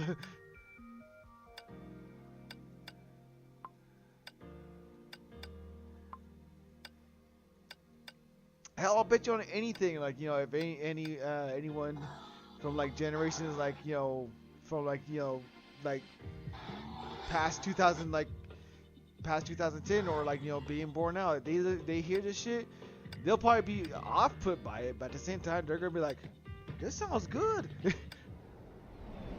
That's why I even like some of the Streets of Rage, the old version music.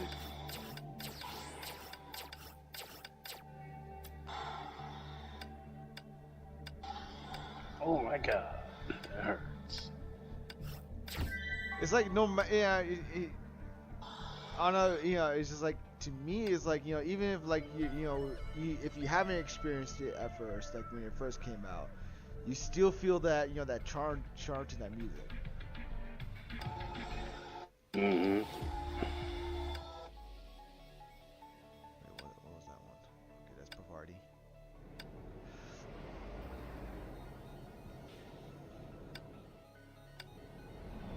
What?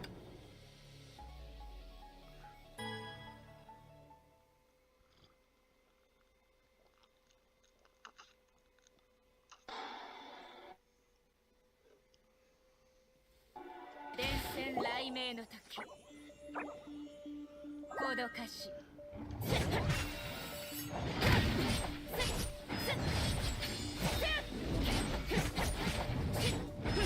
you know what? Hold on. Let me. I was a little late on the delivery on that one. Let's try that again. Let's try that again. I don't know how he missed, but I'm glad he missed. Oh, get back.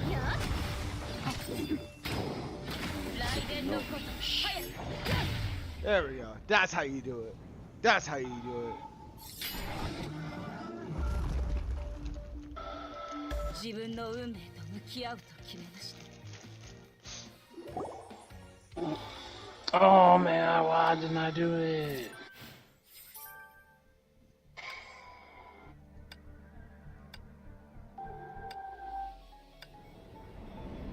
みんなとの思い出。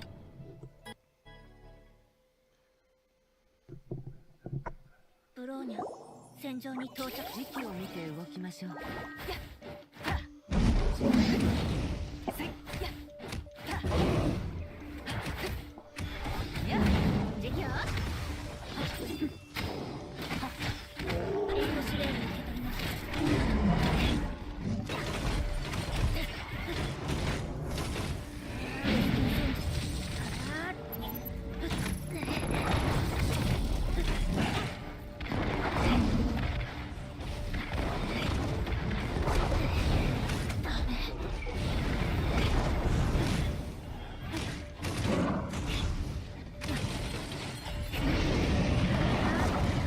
Shut your ass up.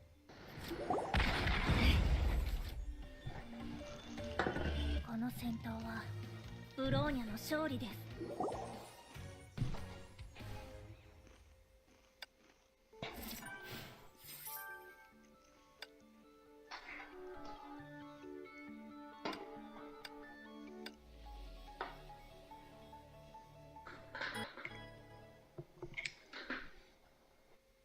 ブローニャ、戦場に到着します。時期を見て動きましょう。 Taking on the Sonic movie. I think Sonic made a joke of the joke on Eggman or Robotnik. I like the fact that they're using both names. Oh, did they still call him, you know, Eggman up on there? They're using both Robotnik and Eggman. Oh, okay. I still Sonic calls him Eggman, and the other people call him Robotnik.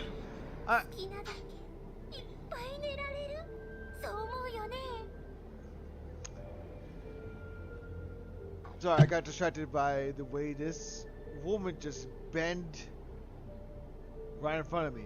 Anyways,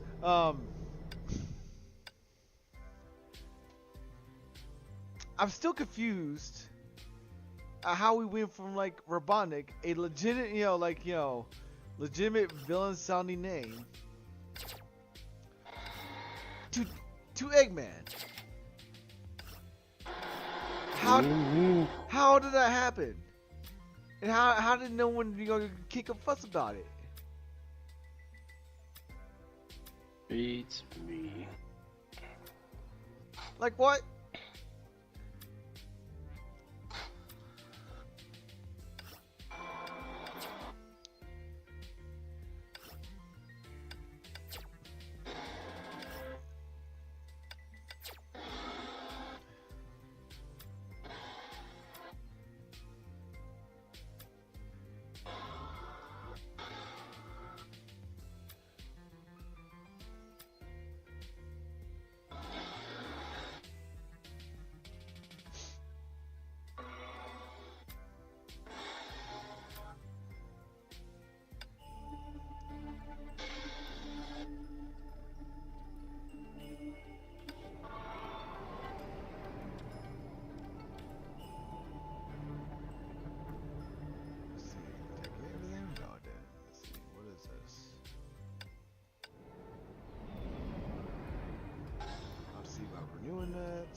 Ooh.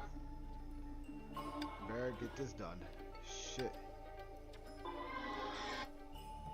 Ooh. Say no more. Yeah, he was like, Robotnik, one thing about your new outfit, you look like Professor X meets the Monopoly guy. What? Like, everybody was laughing at that when he said this shit. God damn.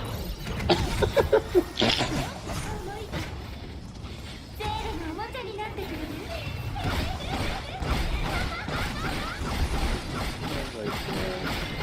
Actually, someone not weak. That almost sounds like something like Method Man or Redman was saying. That's some fucking, stone cold shit right there. Let's be honest about that. That is some cold ass shit right there.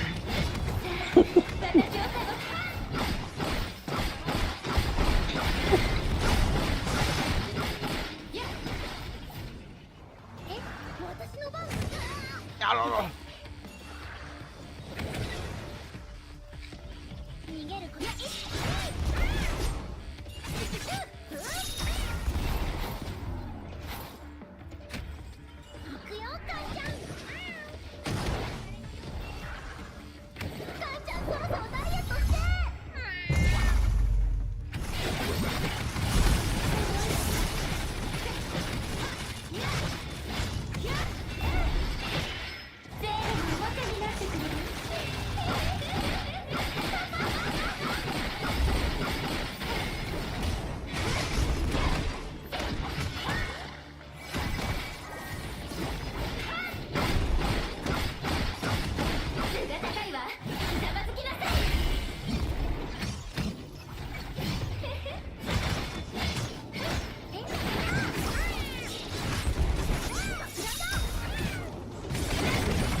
見たかしら、これがゼーレの勝利よ。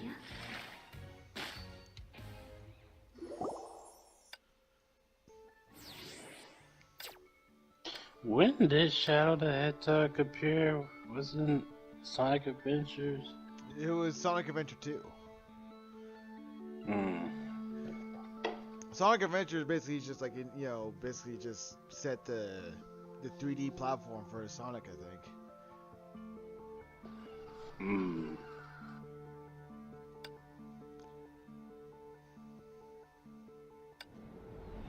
I mean, that's from my understanding of it. 都市伝説。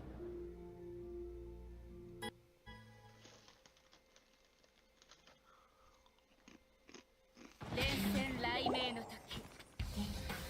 時間です。息を見て動きましょう。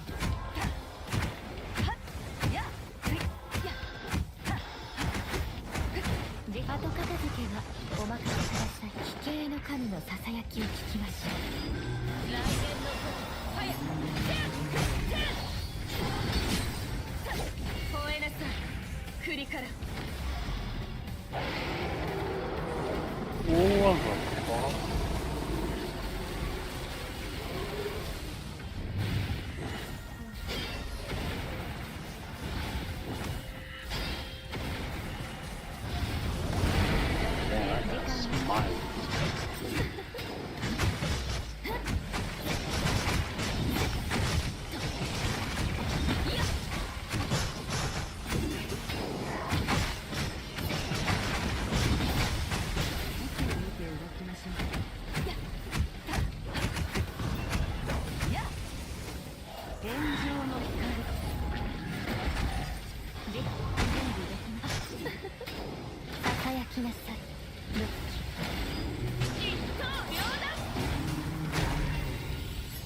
の神のささやきを聞きましょ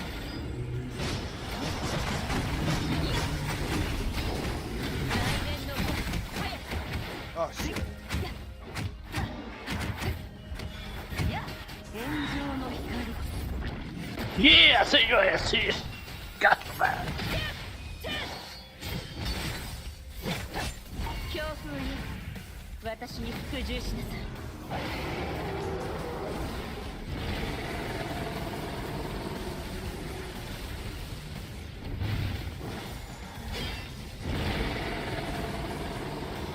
時間です。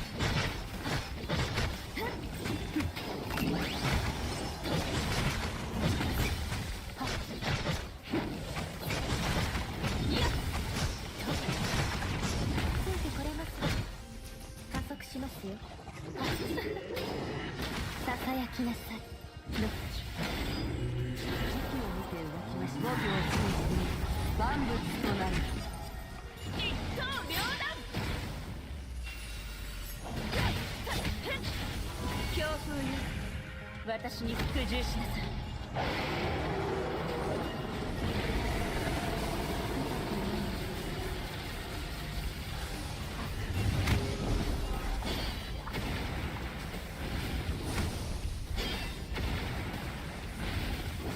千鳥バットン。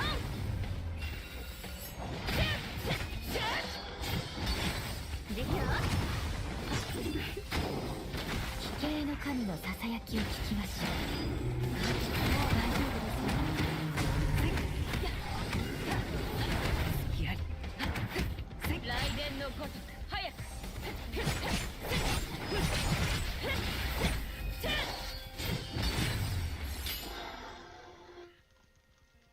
I wish you stand still. 雷鳴に全ての罪を洗い流してもらいましょう。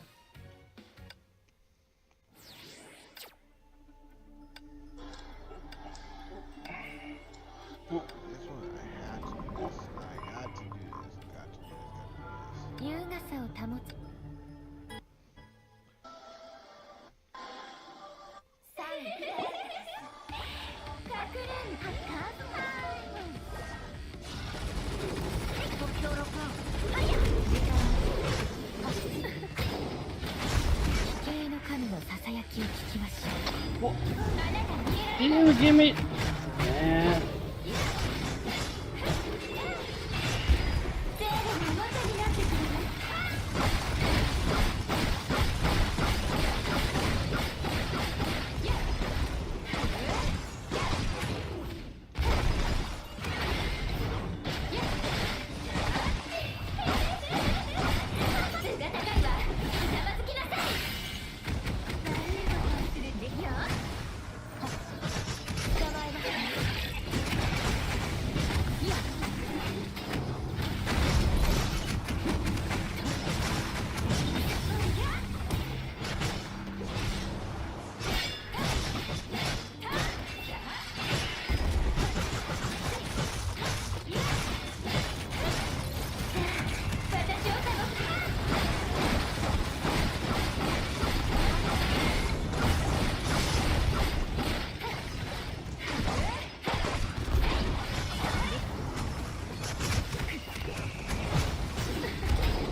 系の神のささやきを聞きましょう。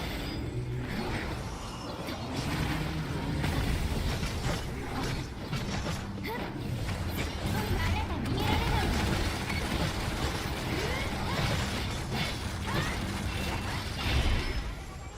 There we go. やめろってもっとって意味かしら。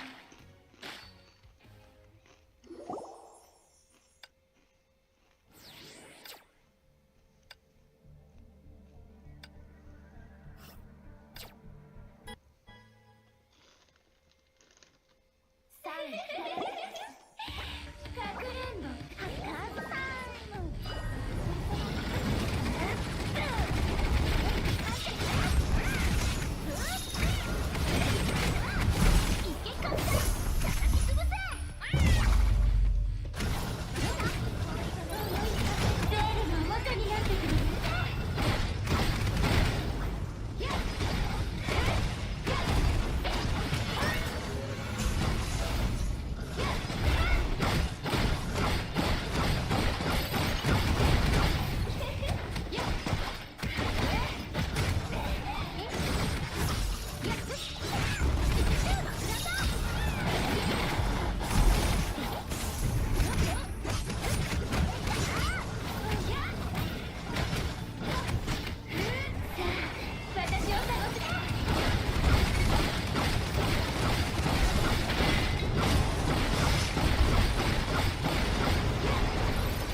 Oh, he does a flip too.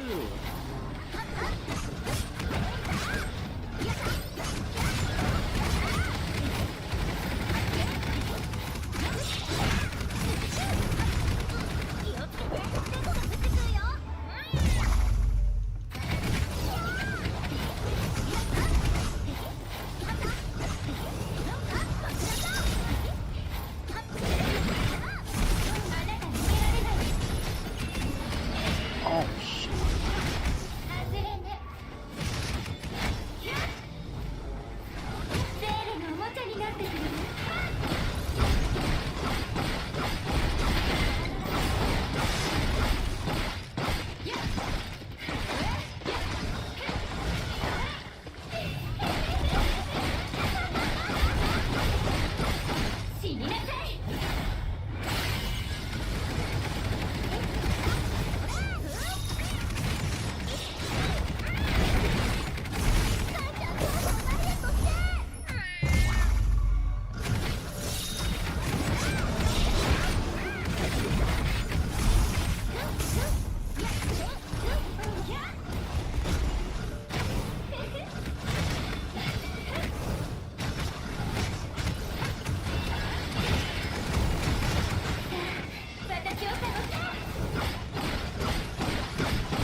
Right now.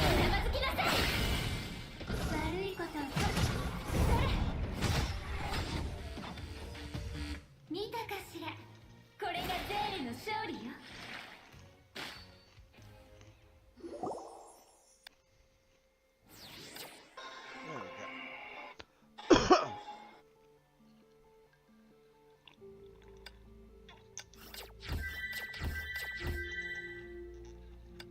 I can't fight him one on one.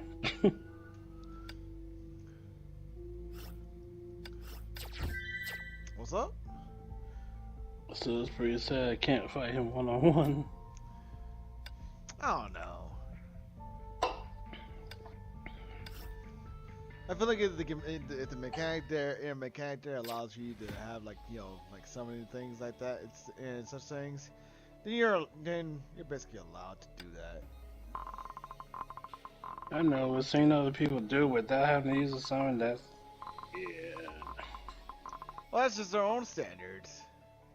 誰にも負け Cause my shit, the ops ain't working.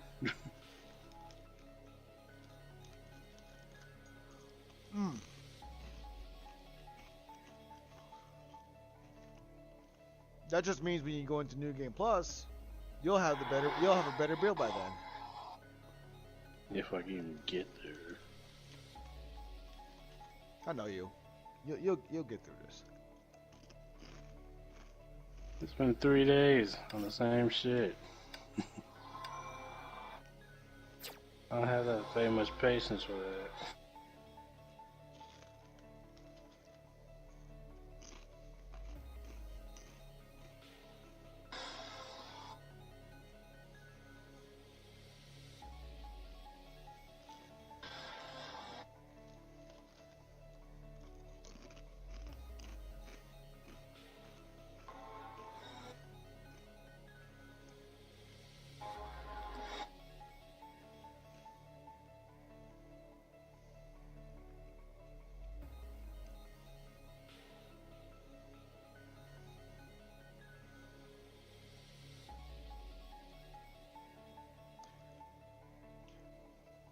If need be, I know this is probably something you won't want to do, but the option is there.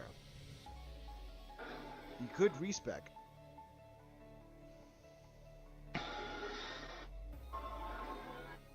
Into what? I don't know. I mean, like, you could look up what whatever kind of builds are out there that can help you out with fight this dude.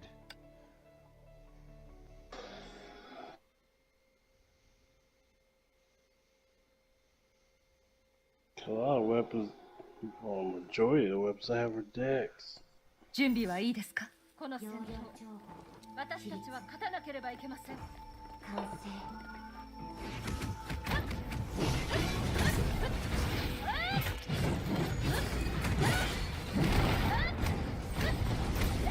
こまでです。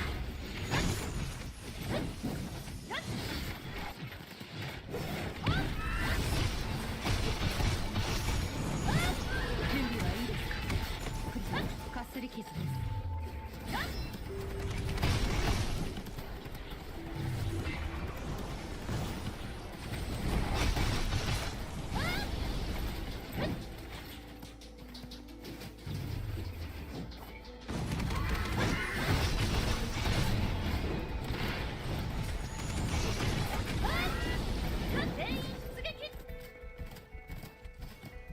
マントが長くなったからちょっと慣れないな。準備はいいですか？やっぱり地面に土がついてるから安心だな。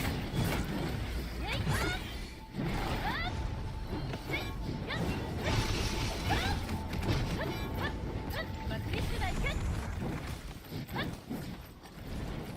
とうしいですね。過去にもこの道が悪いですね。なんだろうね。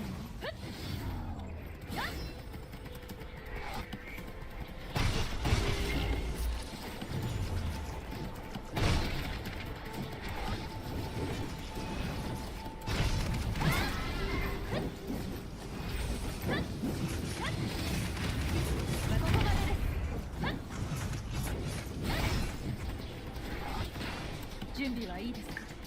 クリシやっぱり地面この劣化は全てを断ち切る。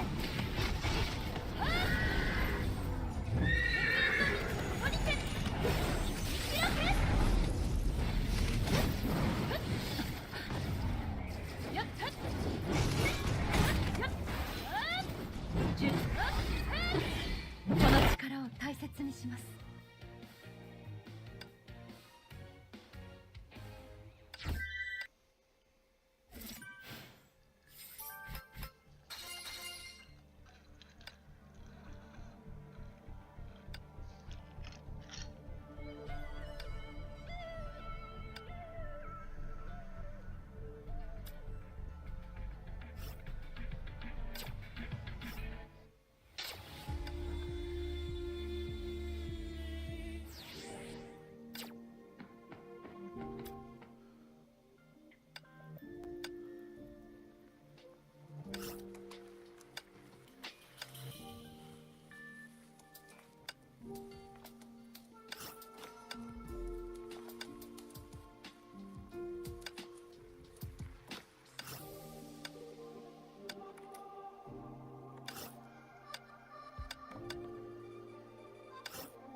You backstabbing bitch!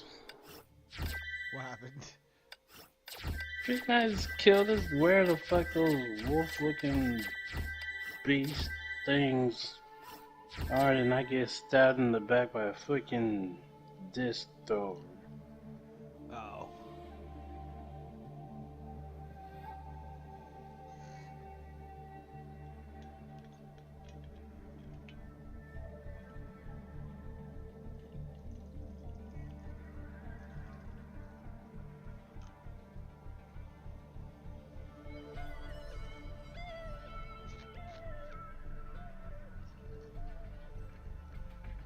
Okay. Time to continue the story of Elysium Realm.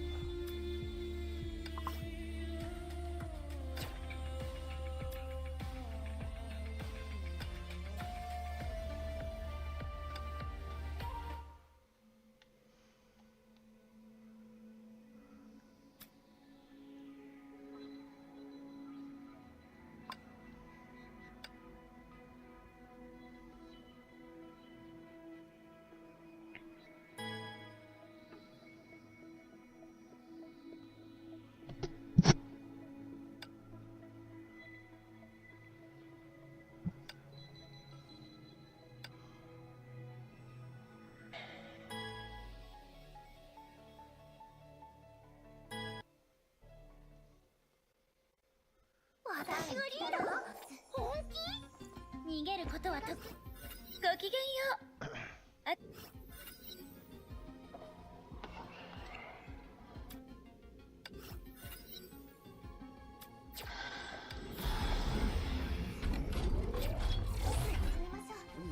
逃げることは得意ば。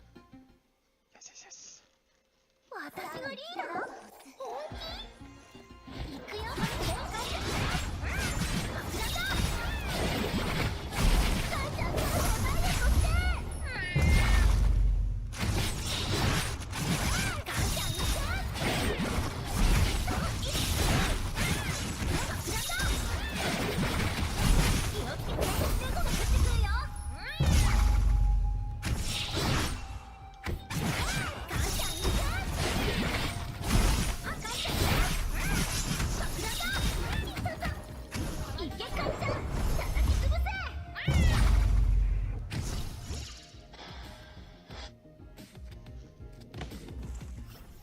もっと堂々と私を見てもいいのよ。だって私もあなたを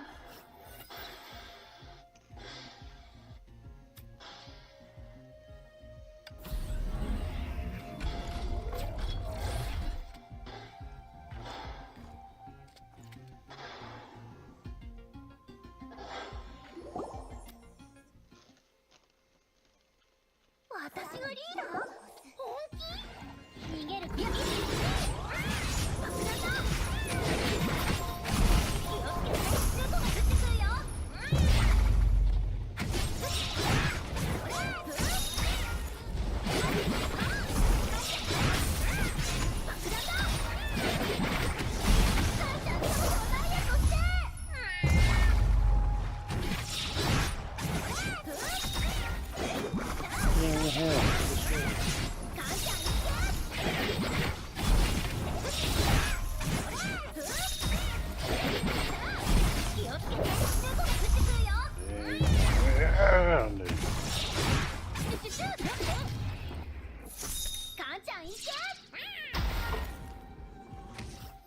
幾千幾万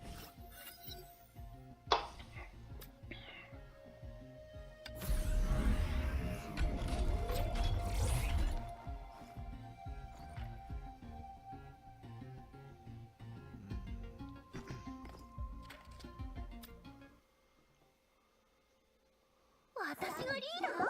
本気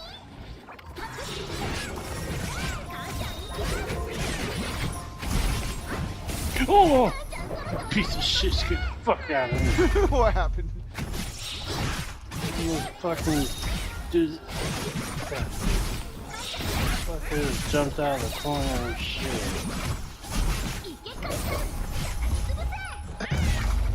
Who did? Jack with the thing going. 気をつけて、猫が降ってくるよ。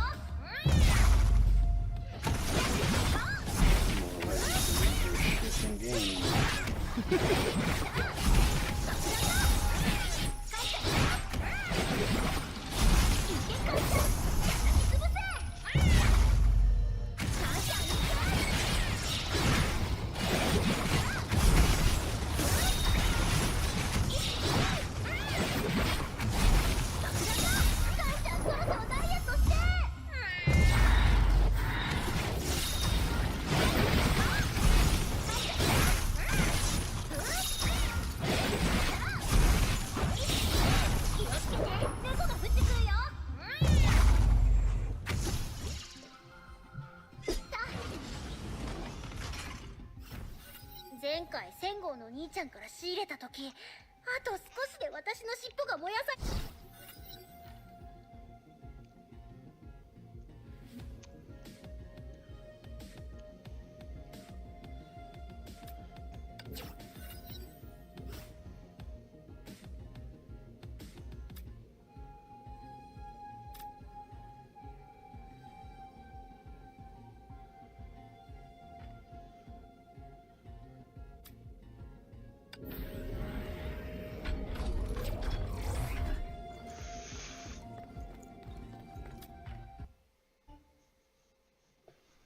私がリーダー？本気？母ちゃん母ちゃんそろそろダイエットして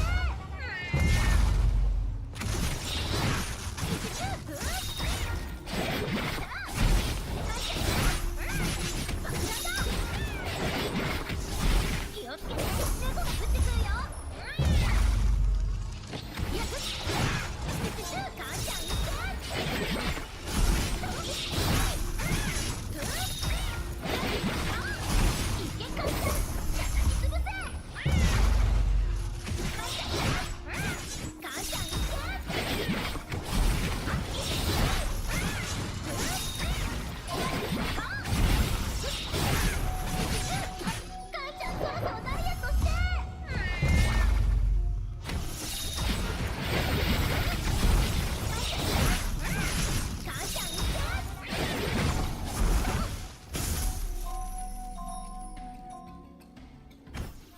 あなたも私との出会いを。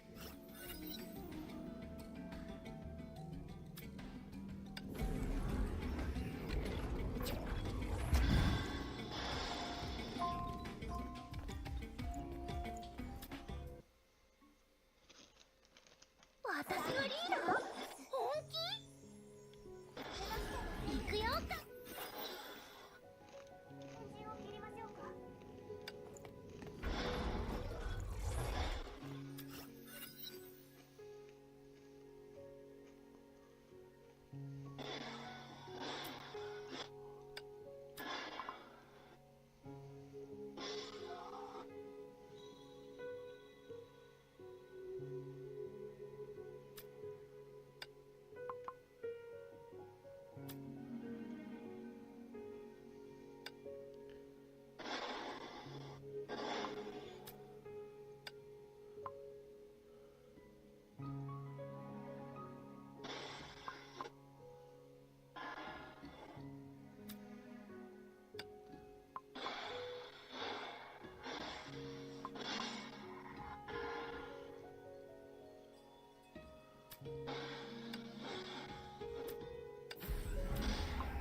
カンちゃん、あとどれくらいここにいるの？私はそばにいますよ。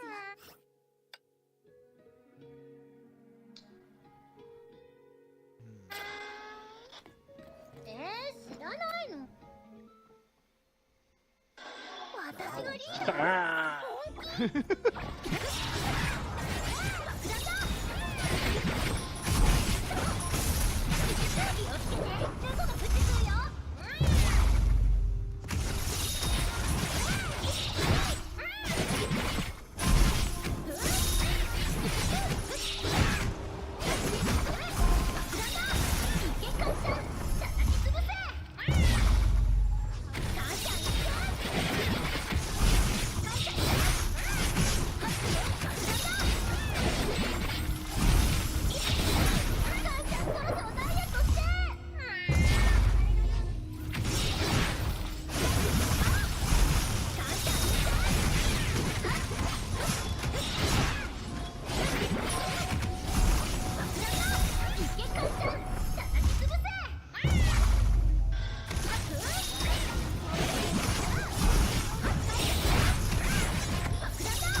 その戦い方は俺たちと何が違うのだ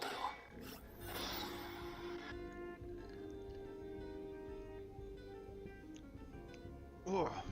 Ow.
What?「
雑念を捨て心と刃を」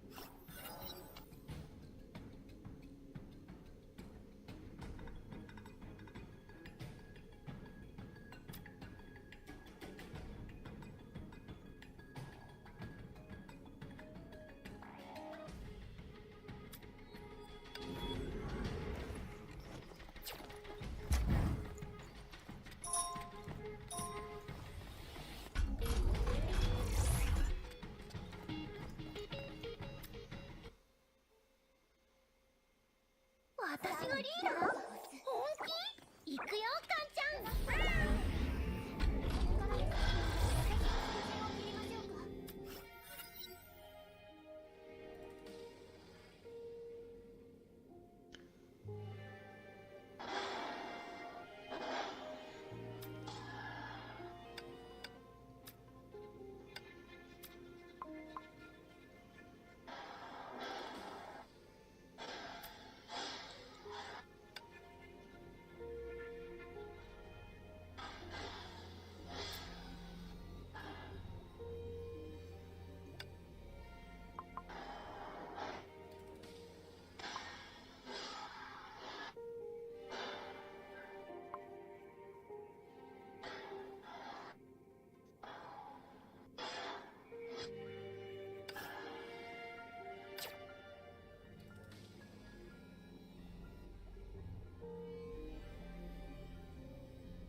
昼寝できる場所はないか。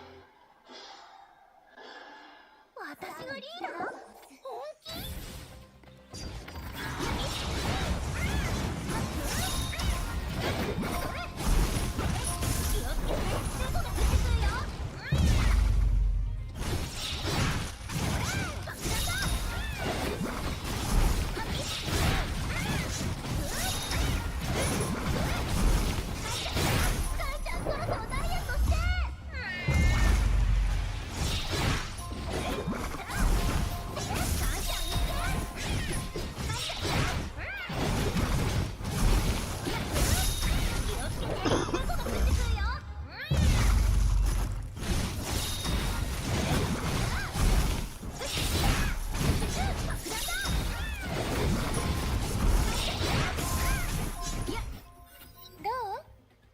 私の記憶。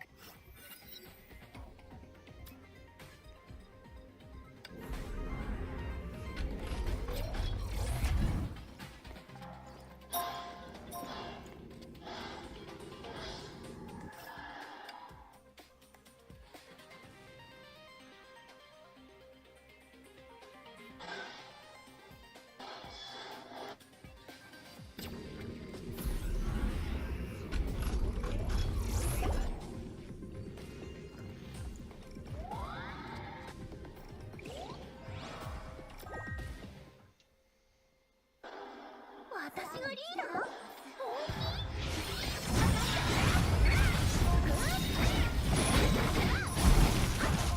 気？ダンちゃんそろそろダイエットして。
You sound just like that old, that dry, you know, clear eye, dry, you know, commercial guy. その点において Wow. 汝 Clear はわらわ eye, よりずっ dry と上 eyes. 手にで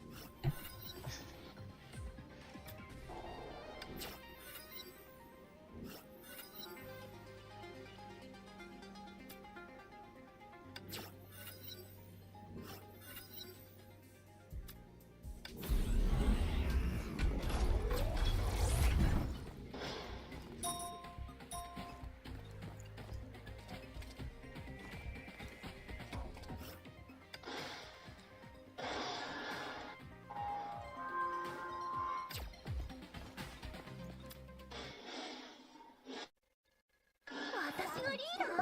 本気？逃げることは得意分野。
なたの目には見たことのない色がある。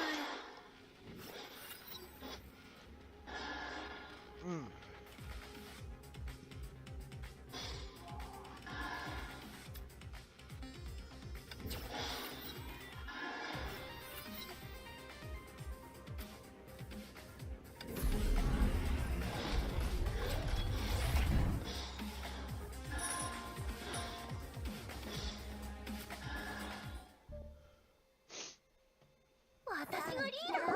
本気？行くよ、カンちゃん。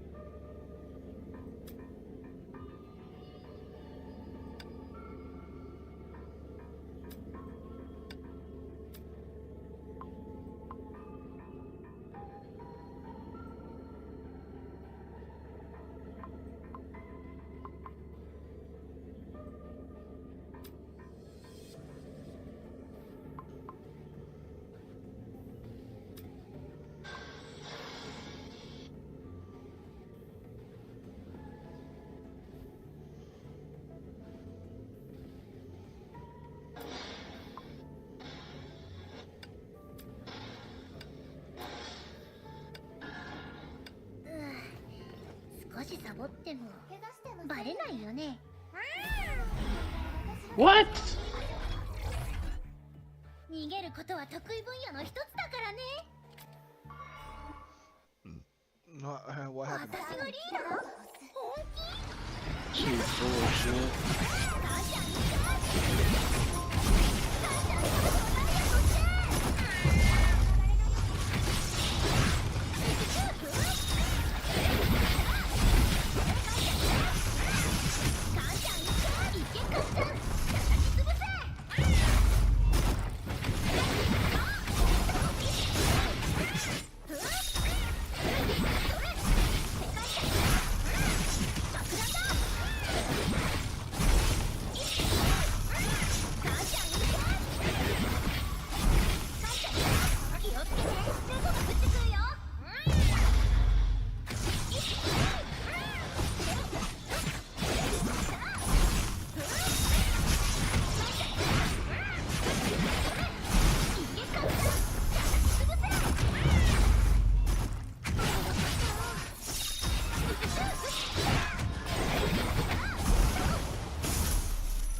一つの花。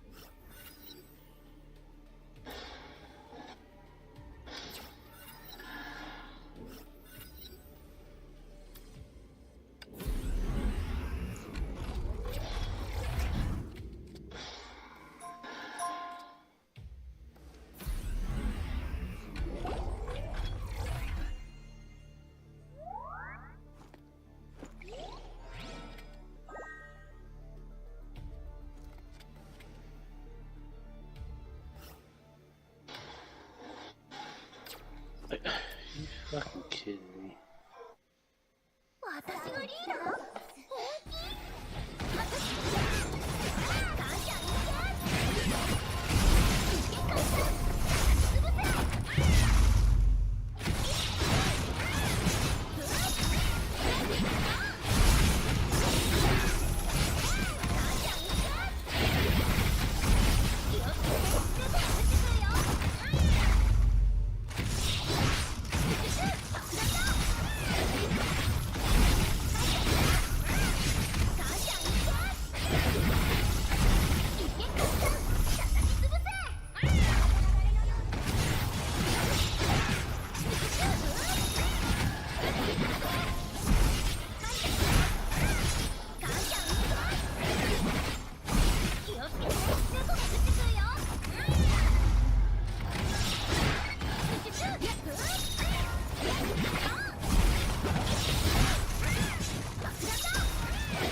るはずだ。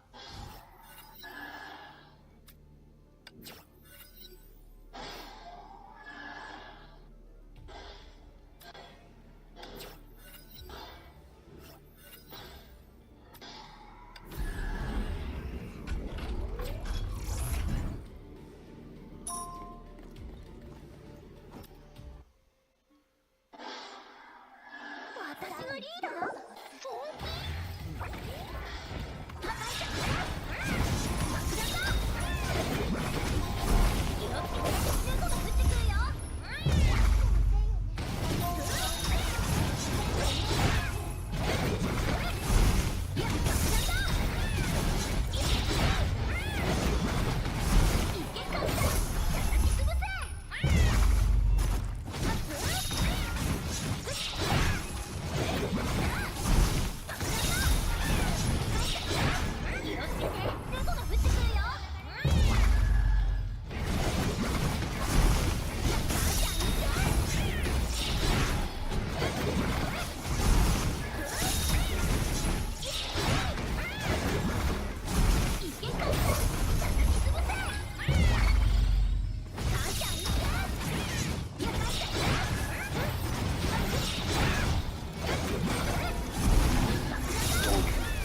私がリーダー？本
お祝いしようかんちゃん。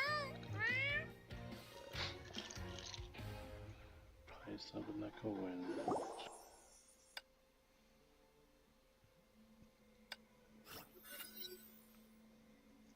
It's already fallen walls. 新しい手がかりがない。アポニアはなぜあんなことを予見したのかしら。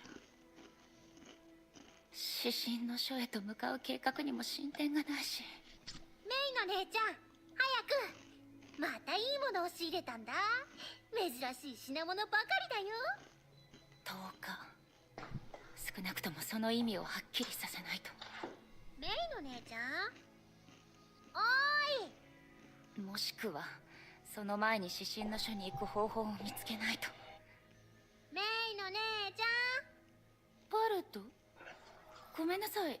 私に何か用事でも？見ればわかるよ。カンちゃん、早く。メイの姉ちゃんに例の品を出して。Jesus. あは、私が持ってたんだっけ。私ってば。はい、これだよ。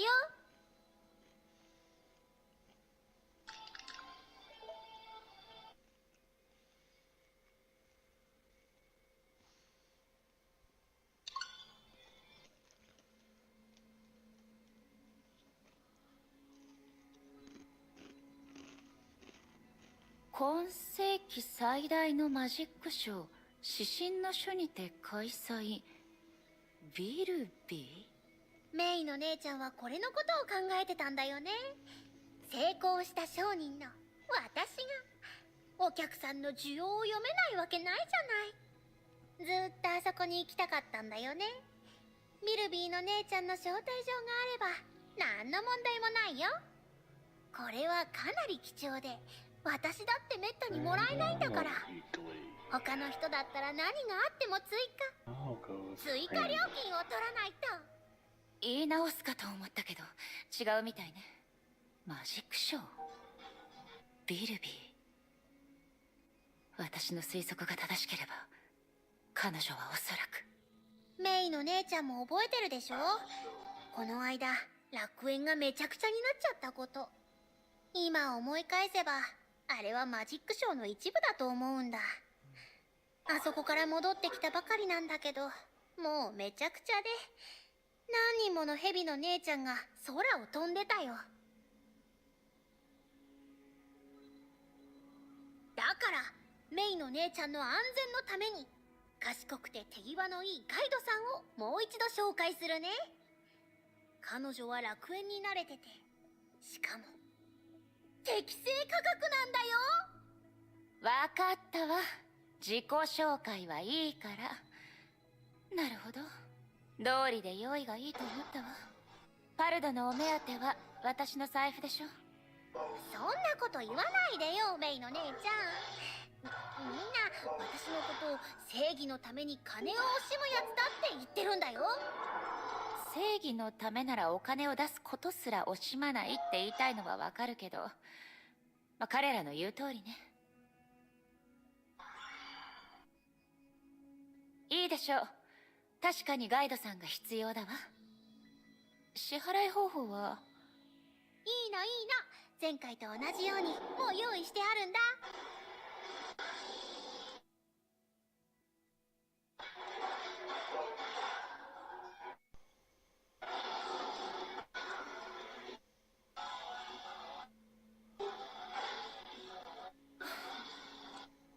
サインしたわ。もう出発できるかしら。問題ないよ。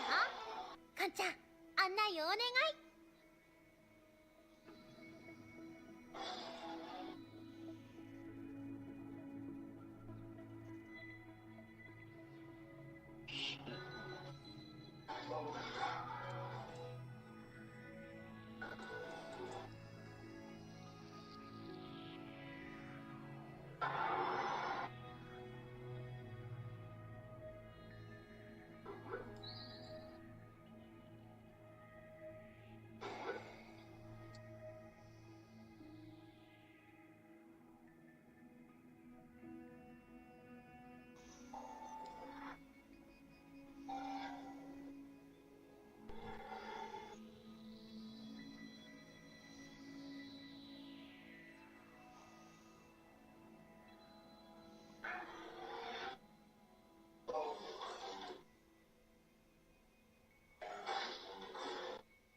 Oh! Yamato.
Let's get the bodies there.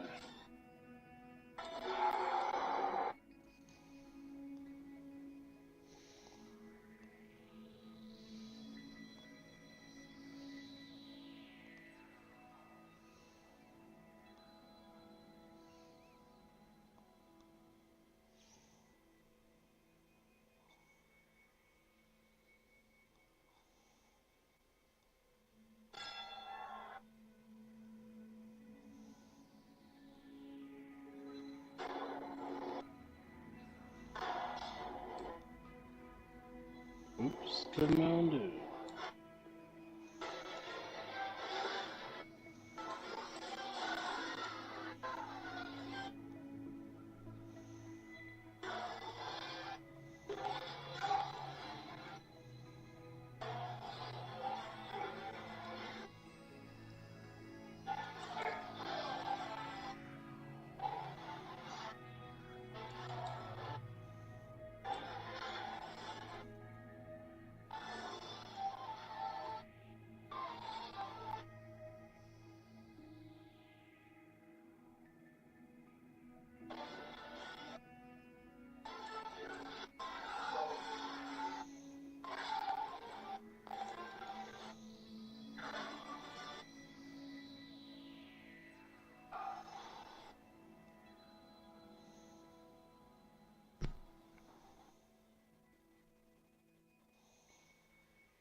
Again?